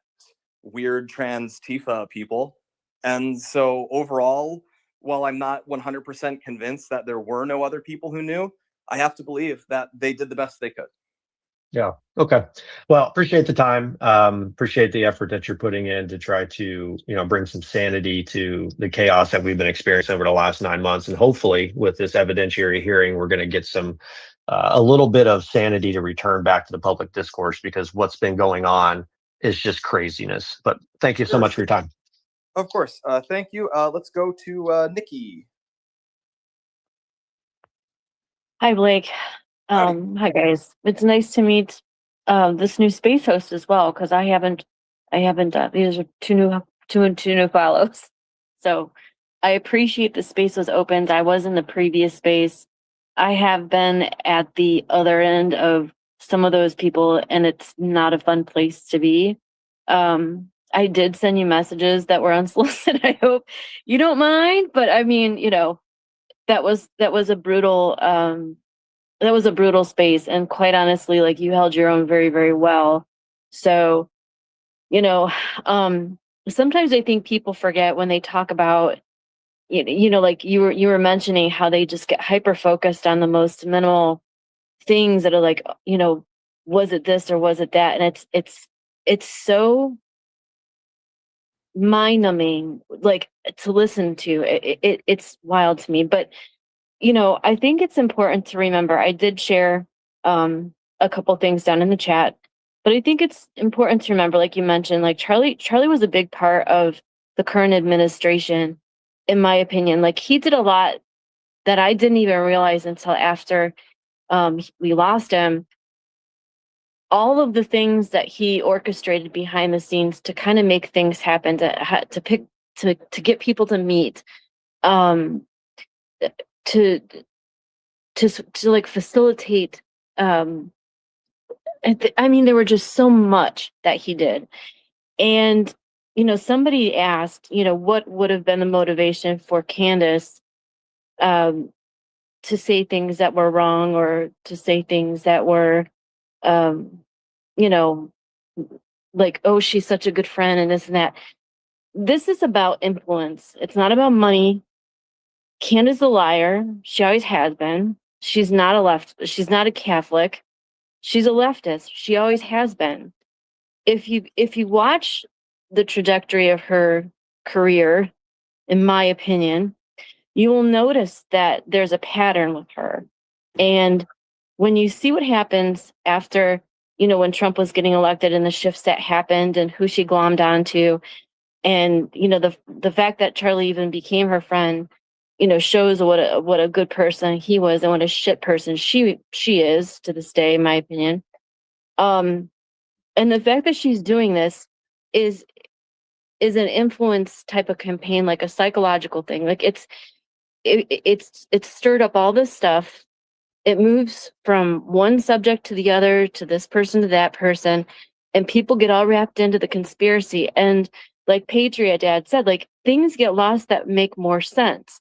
Like, it makes more sense to look at the people that were like the Unfuck America tour, and Destiny, and Hunter Kozak, who was the last person that asked Charlie a question, like, why weren't they all over him? Why weren't they all over Destiny and Unfuck America, which was the antithesis of TPUSA?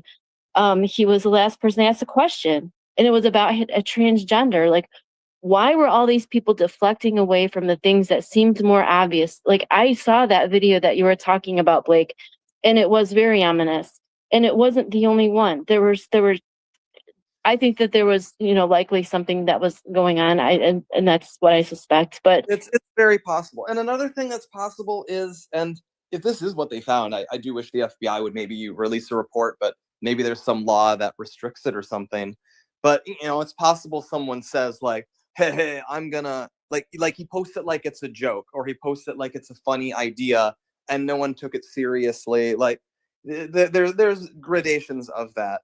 And I do want to have as much information about that as possible. And I do think you're correct. I think it just seems very clear to me. A lot of people, they fixate on things that it doesn't there's no follow-up to it other than that they've decided to fixate on it, whether it's, like I said, like SD cards or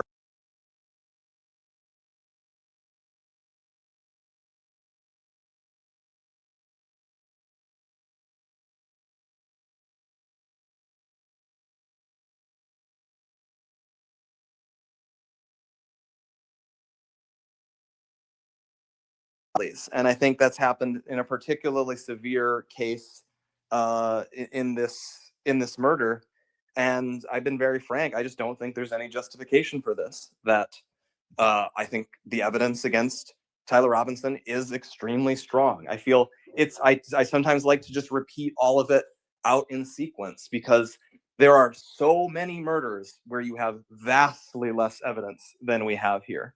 And you can actually end up feeling like you're going a little crazy because it seems to have so little effect on some people that they have all this evidence that they can queue up in sequence. Well, some people don't believe in the evidence, Blake. People like that girl, Casey. You know my name. Don't do that. I'm not calling anyone out. But No, that was me, Blake. But she probably does have some questions. Her and I have gotten into some debates. I want to give all you right. the floor. Go for it. That girl. You can speak Real now. quick, before you move on, just one final thing I want to say. So we're not privy to the information that the courts and lawyers have at this point. So people need to also remember that we're not supposed to be privy to that information. That's not public knowledge just yet. We're getting to that point. We'll learn as we go. So, evidence will come out as it needs to. And I just think that's important to remember. But thank you, Blake. Thank you, Isabel and Josiah. I really, really appreciate the time. Blake, I hope to see you back here because the voice is important because the psychological damage is caused and the mental manipulation is a big deal. And it's so prevalent on here. It would be nice to see more of a balance. So thanks again for coming in. Yeah. Well, thank you very much. So yes, that girl, you can take a turn now. Yes, thank you. First of all, I want to thank the Moody's for hosting this space and bringing me up because even if we don't see eye to eye, I do appreciate you for bringing me up. And Blake, I definitely want to thank you for coming and talk to the people, right? Because, that shows a lot. It does show a lot, right? So, but the thing is, I guess what I want to ask you, and I'm not going to go through every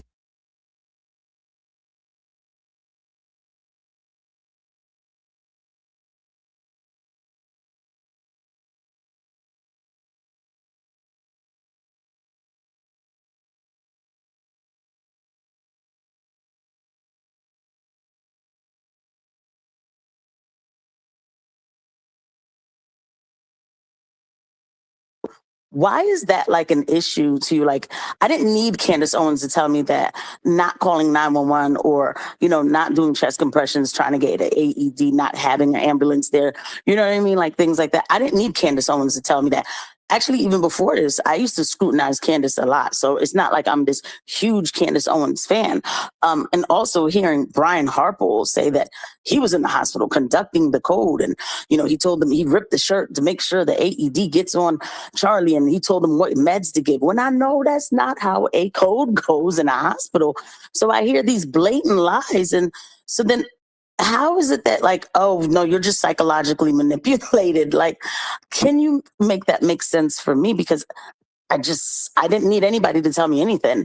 And then the last thing, and I'm sorry, and I just have to say, the Superman, I hate, and I don't even want to make a joke out of it, but telling me who deals with biology every day that Charlie's neck, because he ate healthy, stopped a 30-06 and literally said, because he ate healthy, I was not even going to pay attention to this thing until I heard that. I read that and I was like, oh my God, what?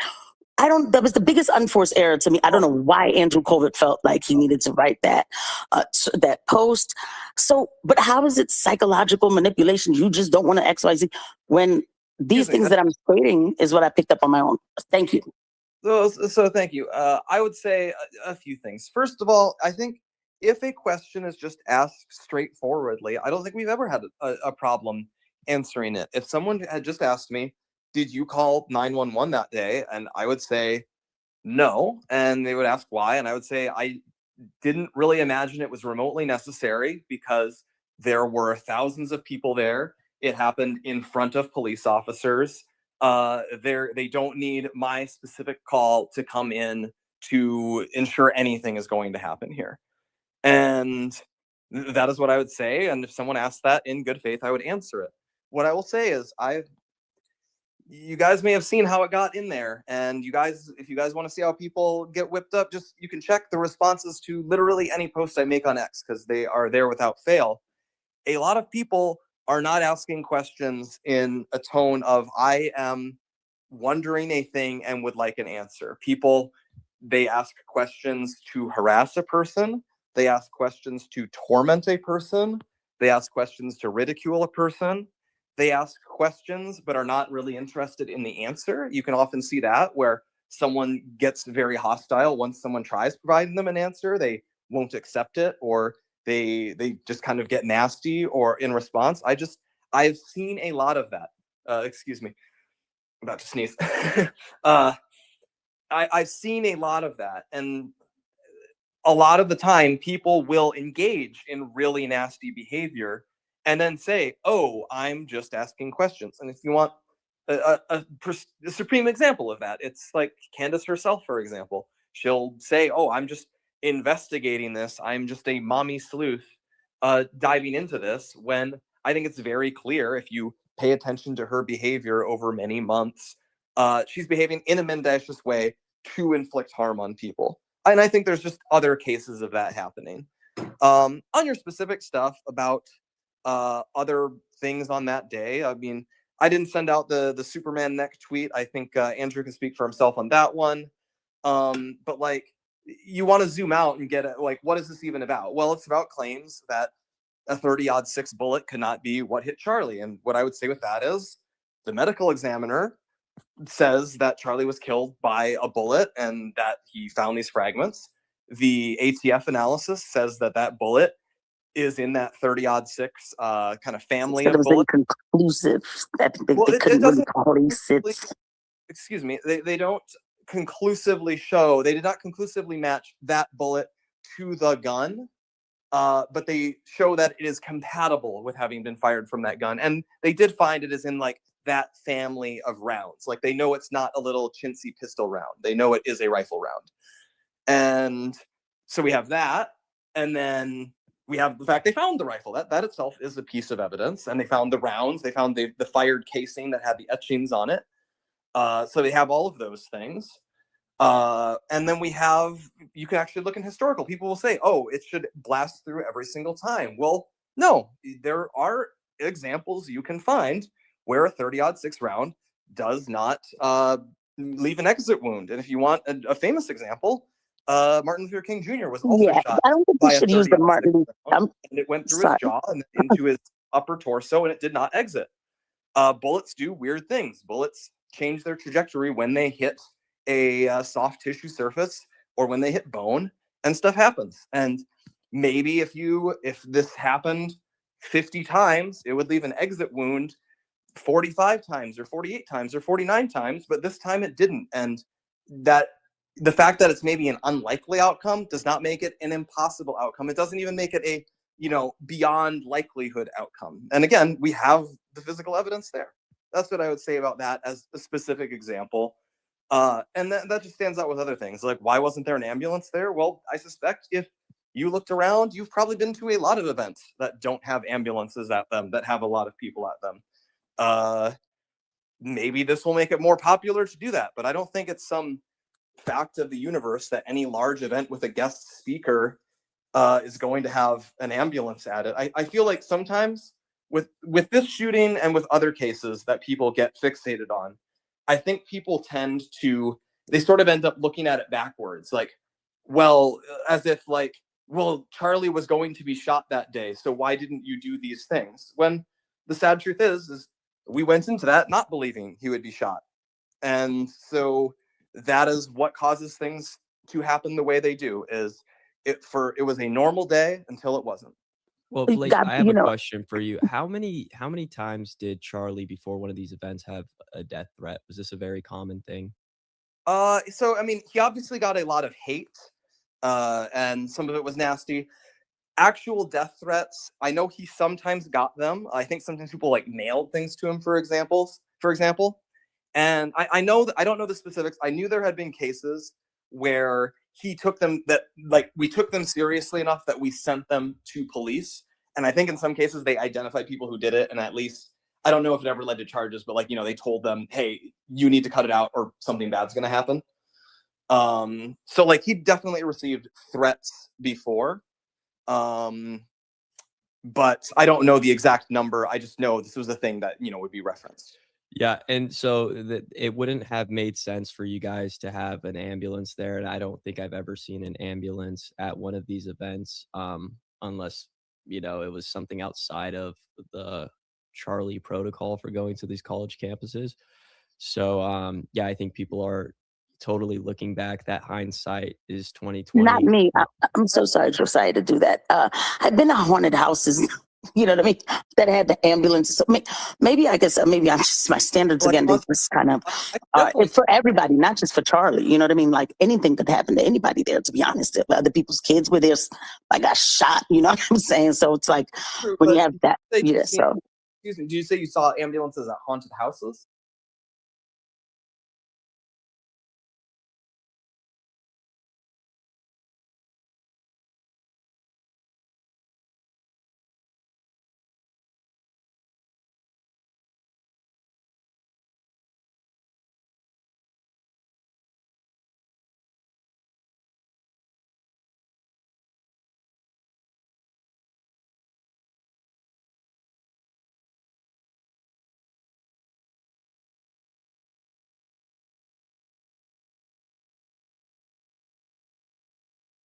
Also, it's a haunted house. You want to send a message that it's scary, so having an ambulance at it might kind of send a message like, ooh, this is serious business. You want to come to our super scary haunted house that can send people to the hospital. I think that's a good example of why some things would have it and some won't. Whereas, what's the normal thing with a big outdoor event? Well, the normal thing is people go up to a microphone and they ask questions, and you're only going to need an ambulance in certain narrow circumstances. And I guess I don't know the answer to this, but my guess is there's not that many ambulances and paramedics in any given city. And so there's a degree of self-centeredness to say, oh, we should just get a full ambulance and its crew parked at our event rather than potentially going out to other calls where things are happening, just in case in the extreme outlier event something happens at our thing. I would just like to point that out, because I think that happens with a variety of things. Like when they, say the security team should have done this or that thing. And I'm not a security professional, so I don't know what they should or shouldn't have done. But I would always note that no one is acting with the knowledge that today is the day a shooter shows up. The vast majority of any security detail's time is spent on days where there are no threats and nothing happens. And that is what you always have to assume is what generally is going on. Yeah, and then so last thing, and then I'm gonna leave because I see other people down here that they're gonna want to talk about other stuff. I'm more of the medical side of it, but are you okay with Brian Harple going to now? Number one, that what you just said about the ambulance thing, I look at things as a liability thing. It's not even about just Charlie Kirk was gonna get shot. Any kid, something could have happened to any kid. You had this many people showing up to an event, so liabilities. You know what I mean? But anyway, let's move on from that. But are you okay with Brian Harple going to Sean Ryan's podcast, saying that he was basically conducting a code, telling the doctors what medicines to give Charlie Kirk? Do you see how that sounds like pretty insane? I'm not going. I think I'll stop there because I see some people who want to. I'm sure want to come up. Speak to the specific things that Brian Harple did. I think it would be out of place for me to do that. I have actually never watched the full entirety of his interview, so I don't know exactly what he said. And again, I'm not like a security professional either. And also, I wasn't in the SUV that went to the hospital, so I don't know what happened in it. I just don't want to get out over my skis. What I will say is I interacted with Brian Harpole a lot when he was on Charlie's security detail. I considered him a friend and a perfectly good guy. And I think the idea that he betrayed Charlie or took part in Charlie's murder is completely ludicrous. I think it's incredibly hurtful to make that allegation. And I just think there's no evidence for it. And I think he's been a victim of, he was unfortunately on the security detail of someone who was the victim of a shooting, and he was on camera, and that made it easier for people to make a target out of him. And or maybe people think like if that was my family member, I wouldn't want them tossed in the back of an SUV with a neck wound, and you know what I mean. We just picking them up any old kind of way in an unequipped SUV. It is not ludicrous, but I'm not coming at you. You weren't there. You didn't make the decisions. I'm not going to but say it's also not ludicrous to think like that is crazy to me, and then to go and tell these kind of stories. I just wouldn't want my family member treated like that. So you know what I mean? Like that's why for me, that's how I see it. But I understand your answer, and I don't want to, keep running around in circles over the same thing, because there's other people I'm sure who want to come up, and I see how the space is being run very organized. Thank you for talking to me. Thank you guys, hosts. I'm going to drop down, and if you guys want to bring people up. Alrighty. Can I go ahead, Josiah? Can I go ahead, Blake? All right. You have a question? Next. Oh yeah. I have something to say, and then I do have two questions. Okay. You know, I think that you're too kind to people, Blake. Like there are nefarious actors coming at you, and you do respond to them as if they are in good faith when they really are not. You know, maybe because after the terrible day you were so busy, worrying about all the people in your organization and your own family and your friend that just got killed. So you didn't see it. But a lot of these people who pretend now to be truth seekers and cared about Charlie hated Charlie.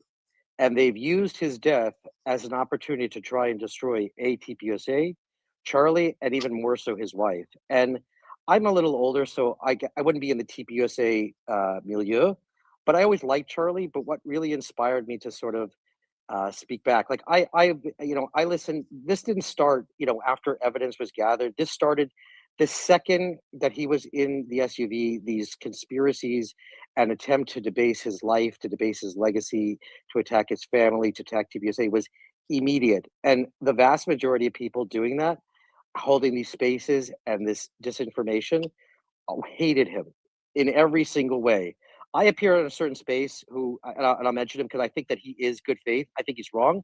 I'm often undiligent, and I do come as the more normie person, let's call it that. I don't go for these conspiracies, but the vast majority of other hosts are coming at this with hate. And what inspired me to try and stand up is really Erica Kirk. Her speech after he died was not about revenge, was not about hate. It was about telling people, get married, have, you want to, honor Charlie's legacy, get married, have children, embrace your faith, talking about how to protect the people in the circle of Charlie, his organization. And I'm like, if this is how a woman talks after her husband's died, these are values worth preserving. This is an organization worth preserving. So my two questions for you. Oh Go no, ahead, no. You can ask your questions and then I'll respond. So my one question is, number one, why is TPUSA not going more scorched earth on these nefarious, terrible people who are seeking to destroy people? They're seeking to destroy those who are members of TPUSA, the youth. And, oftentimes people will throw at you these, you went on that other space and you're like, if you just come at me with better faith and more magnanimity, I would answer your questions. And then they dogpiled you and used the opportunity not to talk to you like a human being, but to talk to you in a way of, let's question him and let's draw him more into the conspiracy. And tomorrow, I'm sure you're going to hear how he answered the question. Why did he turn left? Yeah, He turned to sure. the right. There must be Yeah, some it's already FBI happening. conspiracy. Oh, I believe it. I believe it. There must be some FBI conspiracy.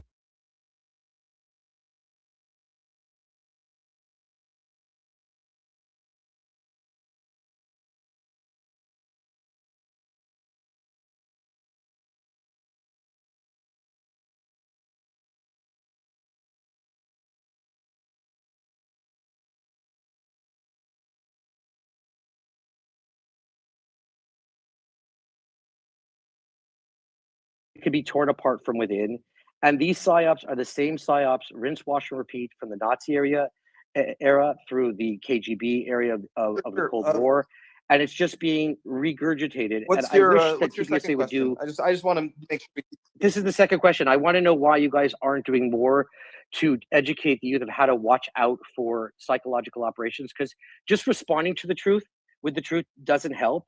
They have to be self-aware to look out for where they're being All right. Okay. psyops. So first of all, you did say I might be I'm too kind, and you might be right, but I try to operate on a few things. First of all, Charlie generally was pretty good natured about extent of presuming good faith until a person like really repeatedly made clear that they were not acting in good faith, and I try to keep that in mind. I also try to keep in mind maybe this will sound really corny. But as a Christian, we have to reject hatred. We have to reject anger, and it really is poisonous to marinate in this stuff too extensively. I have to catch myself. If I'm seeing too many of these videos, like it can get me really angry. It can get me really upset, and I'll say to myself, I need to step away. I can't look at this now. It will make me hate this person too much. And sometimes a person must be challenged, they must be confronted, but I mean, we cannot hate them. It's just not the way we can go about it.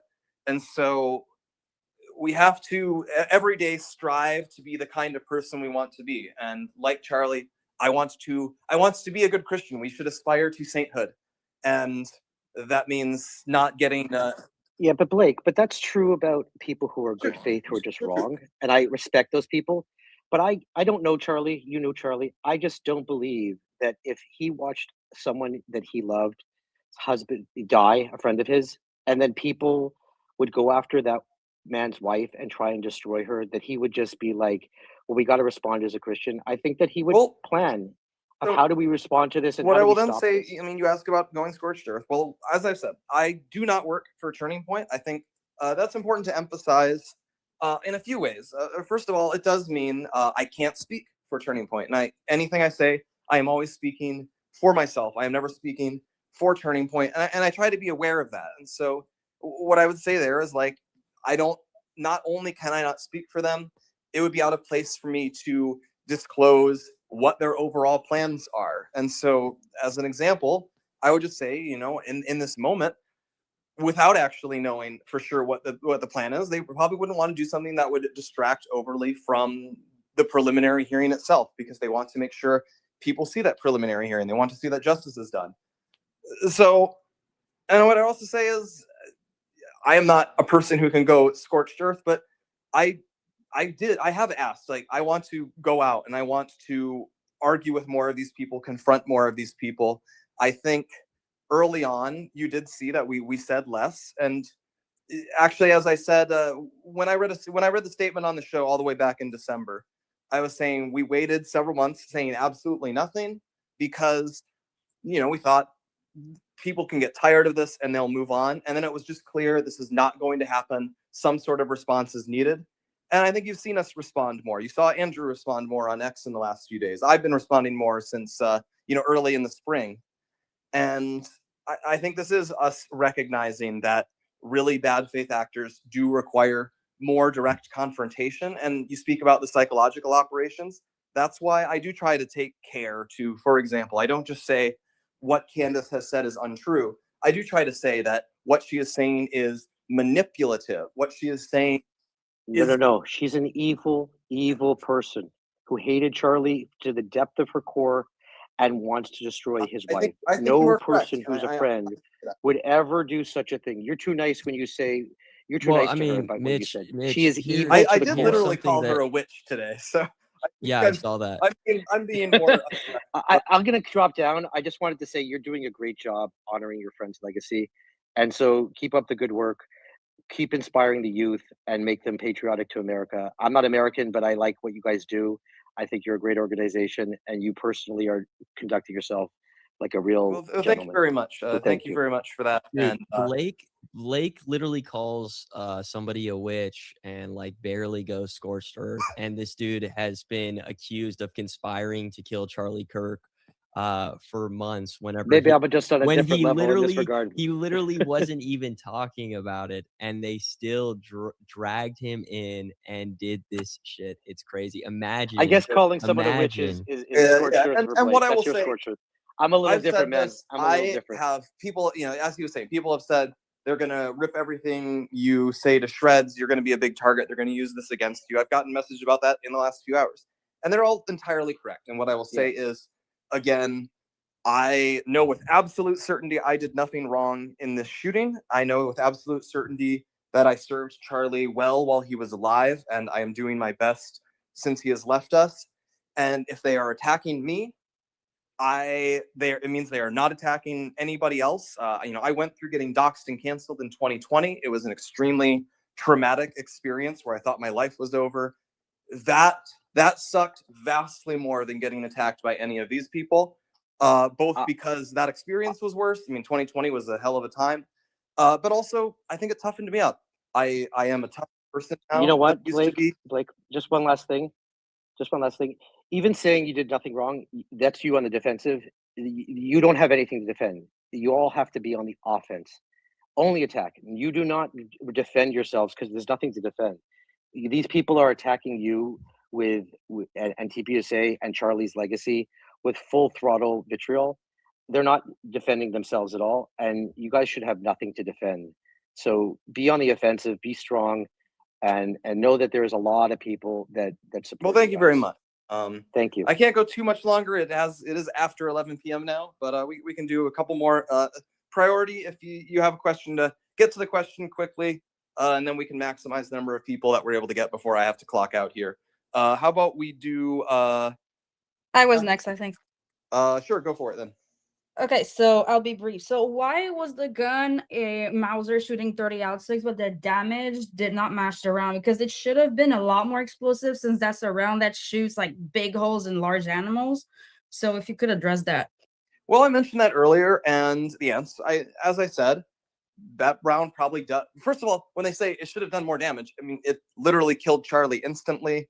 I believe a line we've said is, I think the surgeon said something to the effect that if Charlie had been shot in the operating room, like on the table with the surgeon there, he could not have saved his life. So that's pretty devastating, even if it didn't look as gory as you might think it should externally. It clearly was absolutely. Yeah, I understand, but it internally. shoots really, really big holes in large animals versus like what we've seen. It's not about like how of a disaster it is. It's just that there's an inconsistency, and I think that's kind of it's valid for people to have questions regarding that. I don't think it is an inconsistency. I think you could say, would that round usually go through? Sure.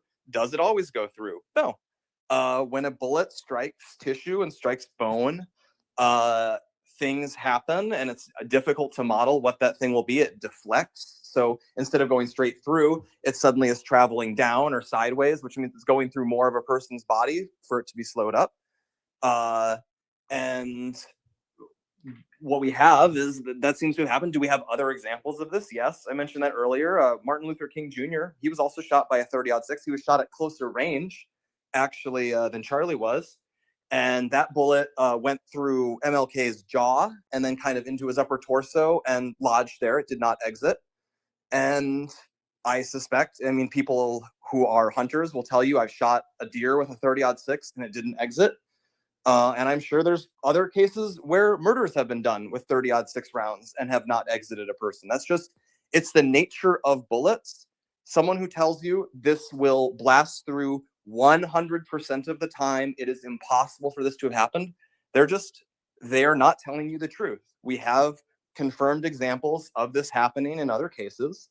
And on top of that, like, let's get the Did I hear you mention earlier? We found a 30-06 bullet in him.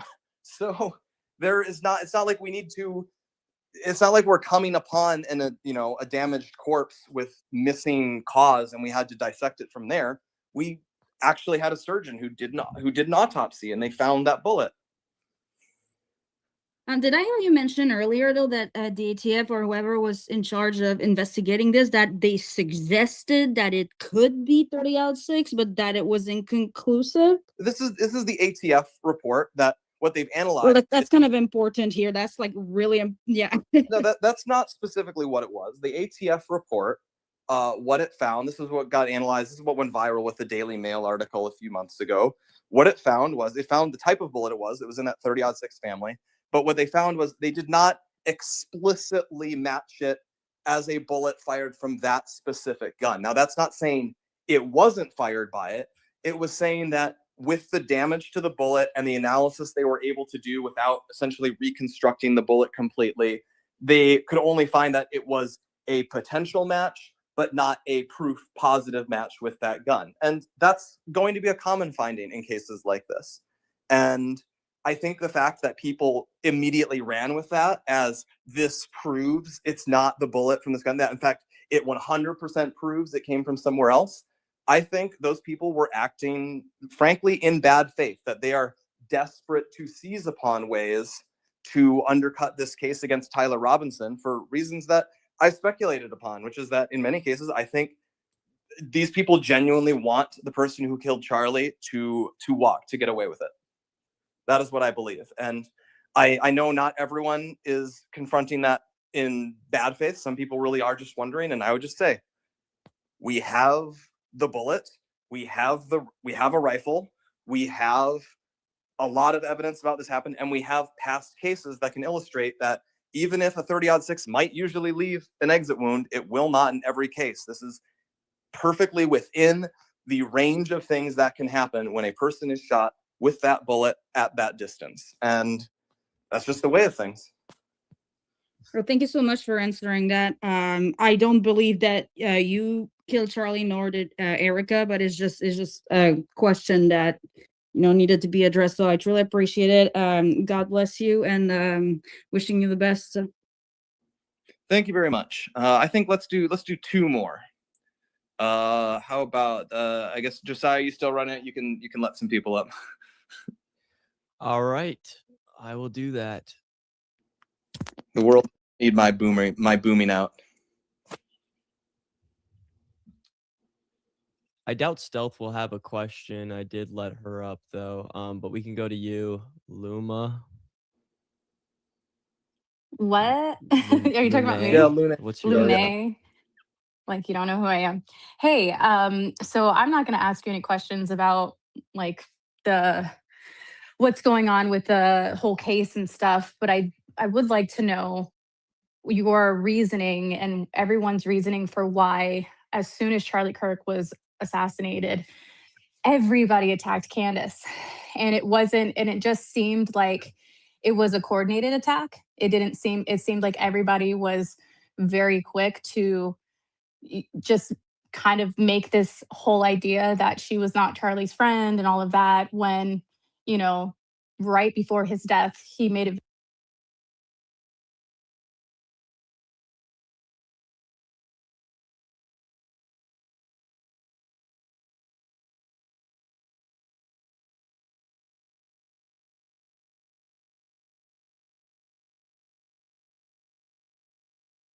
Is Candace began attacking Turning Point and attacking Erica and everyone around Charlie quite briefly after the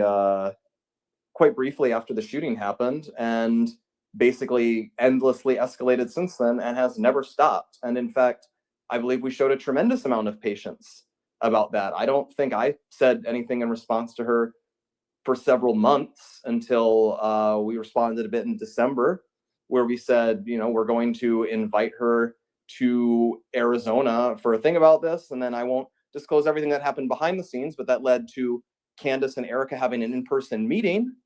And she only escalated her attacks on Erica specifically after that meeting. She's attacked everyone else.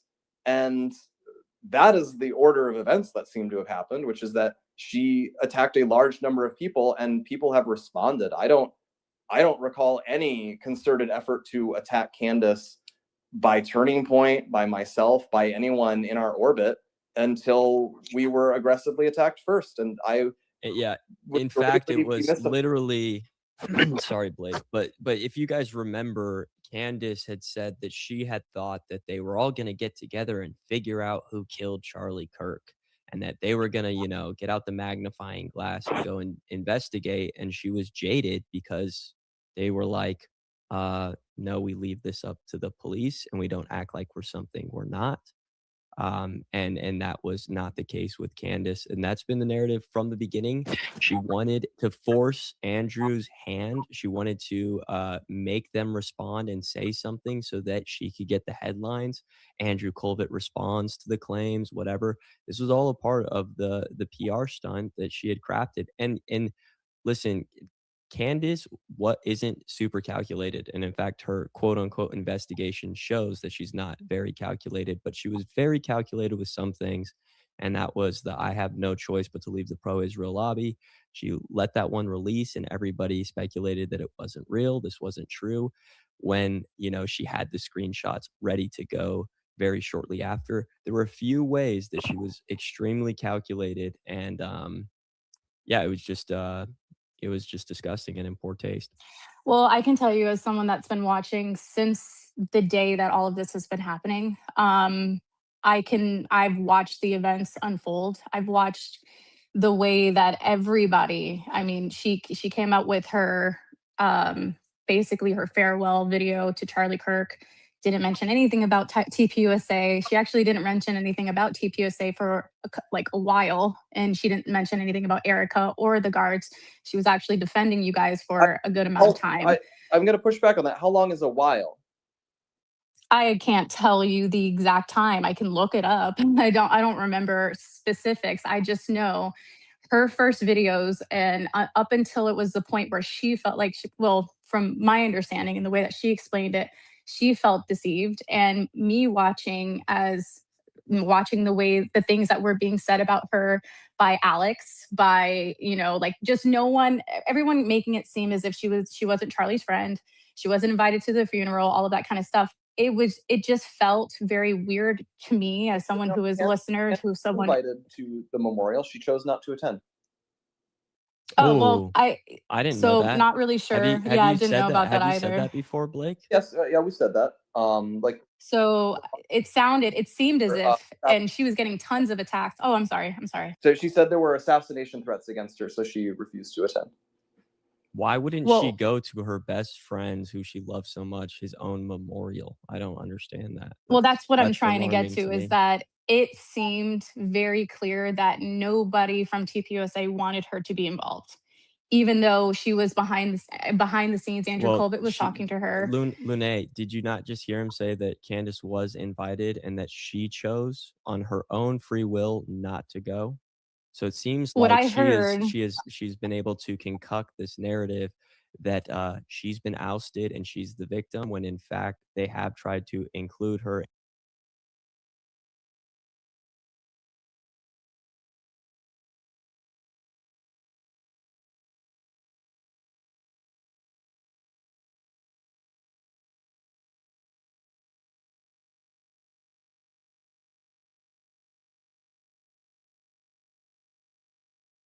That she started defending herself, it seemed like she was getting pushback, and it wasn't directed toward her. It was just videos after videos of people interviewing and Listen, stating. I worked with Charlie a year before he got assassinated. I wasn't invited to any of these things. I was, the memorials, the vigils, everything that they had. There was no, seating with Mr. Moody here.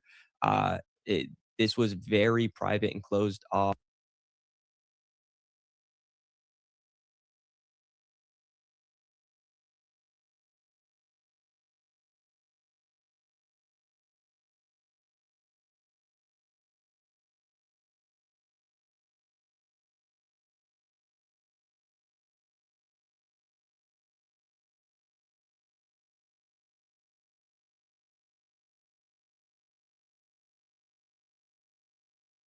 Her wave of attacks. I would just note that that's a point in favor of what Andrew, for example, has been saying in the last few days on X, which is actually that there was a lot of friction behind the scenes with Candace, that we were walking on eggshells around her, that she had been getting really extreme in a way that bothered Charlie a great deal, because Charlie is not a guy who does big public beefs. He, dealt with it politely. He called her a friend while,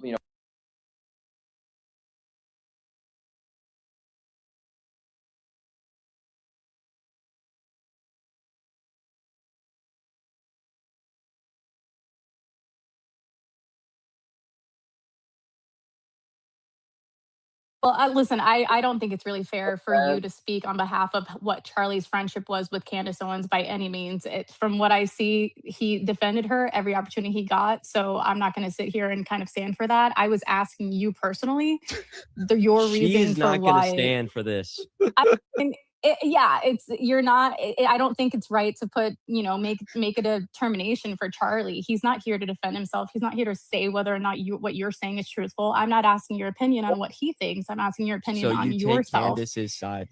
You favor No, Candace. Who listen, I'm Charlie's not here asking to defend Blake himself a against question Candace on either. why he, Your as argument can well be as flipped on you, by the way. I'm This asking is cognitive dissonance. Blake You're in a cult. a sorry, question I about. am muting everyone. Sorry, I'm shutting down that argument. And what I will say is, you're correct. Charlie is not available for him to weigh in, tragically, because he was heinously murdered by someone. I believe that someone was Tyler Robinson. I think the evidence for that is very strong.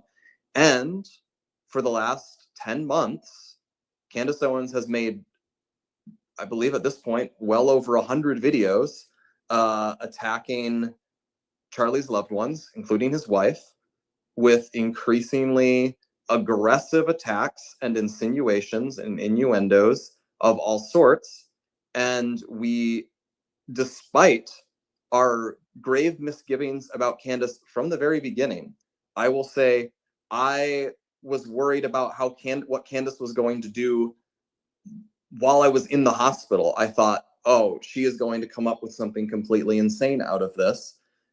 Despite that, we actually showed a lot of restraint and a lot of patience. And we then finally did begin to respond.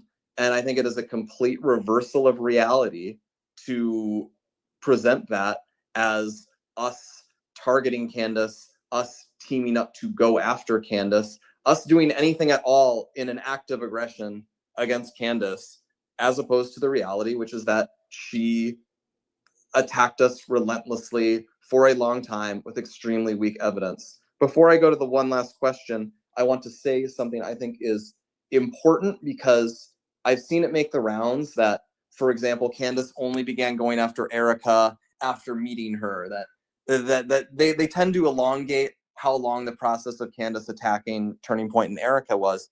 When the truth is, even very shortly after the shooting, I want to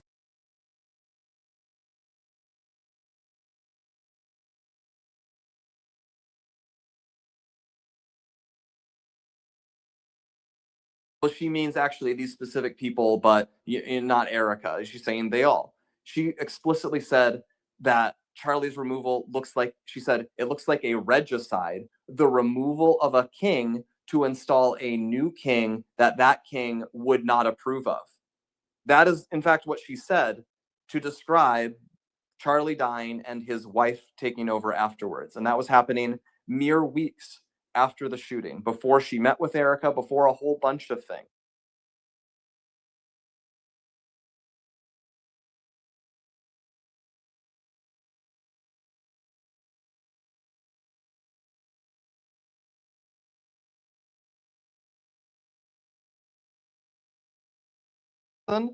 Does Stealth now have a question? You can unmute and I'll re-enable talking.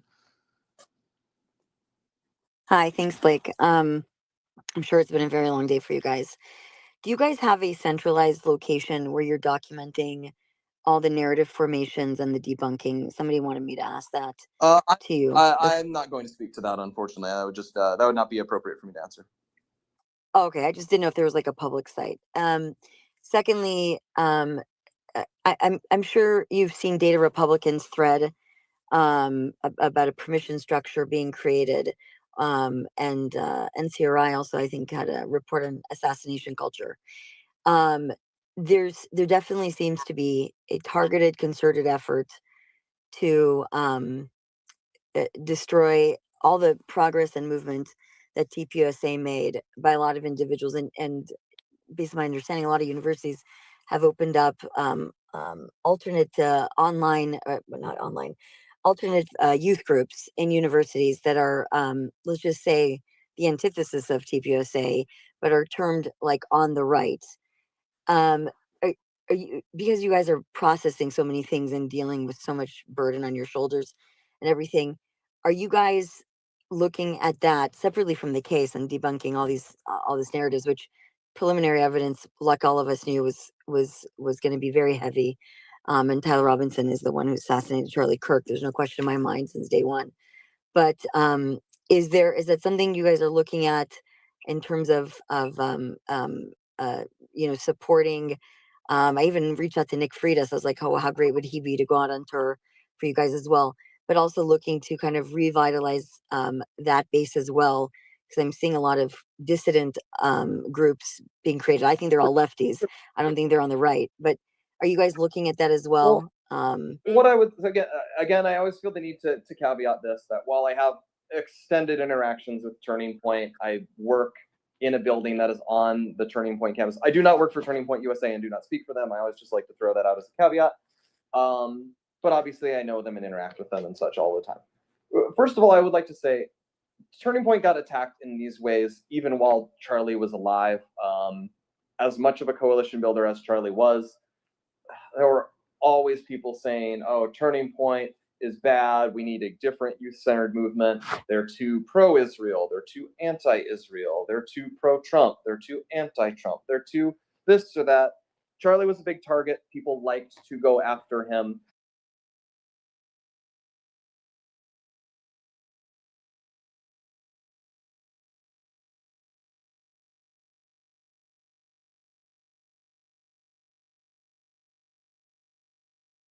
In Happy Gilmore, I got to toughen myself up if I'm going to try to carry on his legacy. So that was always happening, and I think it was inevitable that it was going to keep happening. Turning Point got a lot of love and support after the shooting, but there's always people who will see their way of advancing their getting attention, building a career, building status, building their own organization as, look at the big thing, I'm going to go attack the big thing and stand out that way. I think that was all. The balkanization, Blake, the balkanization method on the right is what we're it's happened. Me and Insurrection Barbie and others, yeah. Before, it will exist after, and there's independent reasons that are happening. I think obviously the war in Iran has made a lot of people very upset, and while we've argued that is not a reason to crash out of MAGA, that is not a reason to disavow the president, some people feel differently and they prefer to create conflict out of it, and that was going to be inevitable. We see this going on with debates about Israel and anti-Semitism. We see it even going on with economics, tech. We have people who are pro-AI, people who are anti-AI. We live in an age where there's going to be a lot of these splits. We're definitely aware of it, and we're aware of our responsibility to try to cultivate and present a positive image to young conservatives. And we're going to continue doing that. That's why we have these pick up the mic events. We did those last spring. They're going to continue happening.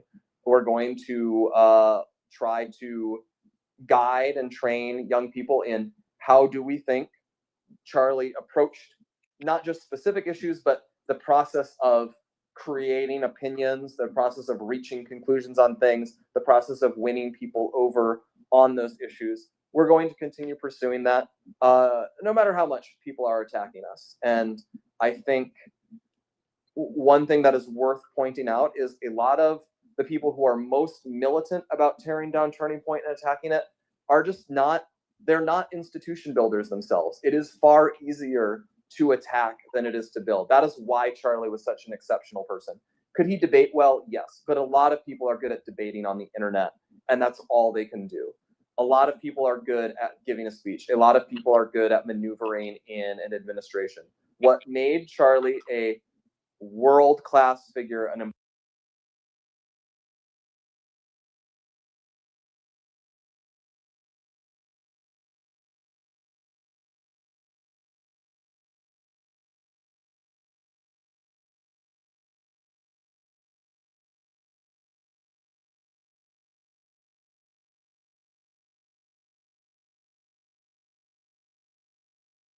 is when I hear from people who have credible proof I changed my life because of Charlie. I've heard from multiple people who said, I was in a childless marriage. We didn't want kids. Charlie convinced us to have kids. I've heard from people where I was drifting along. I was just cohabiting with my girlfriend. Charlie got me to propose and we got married.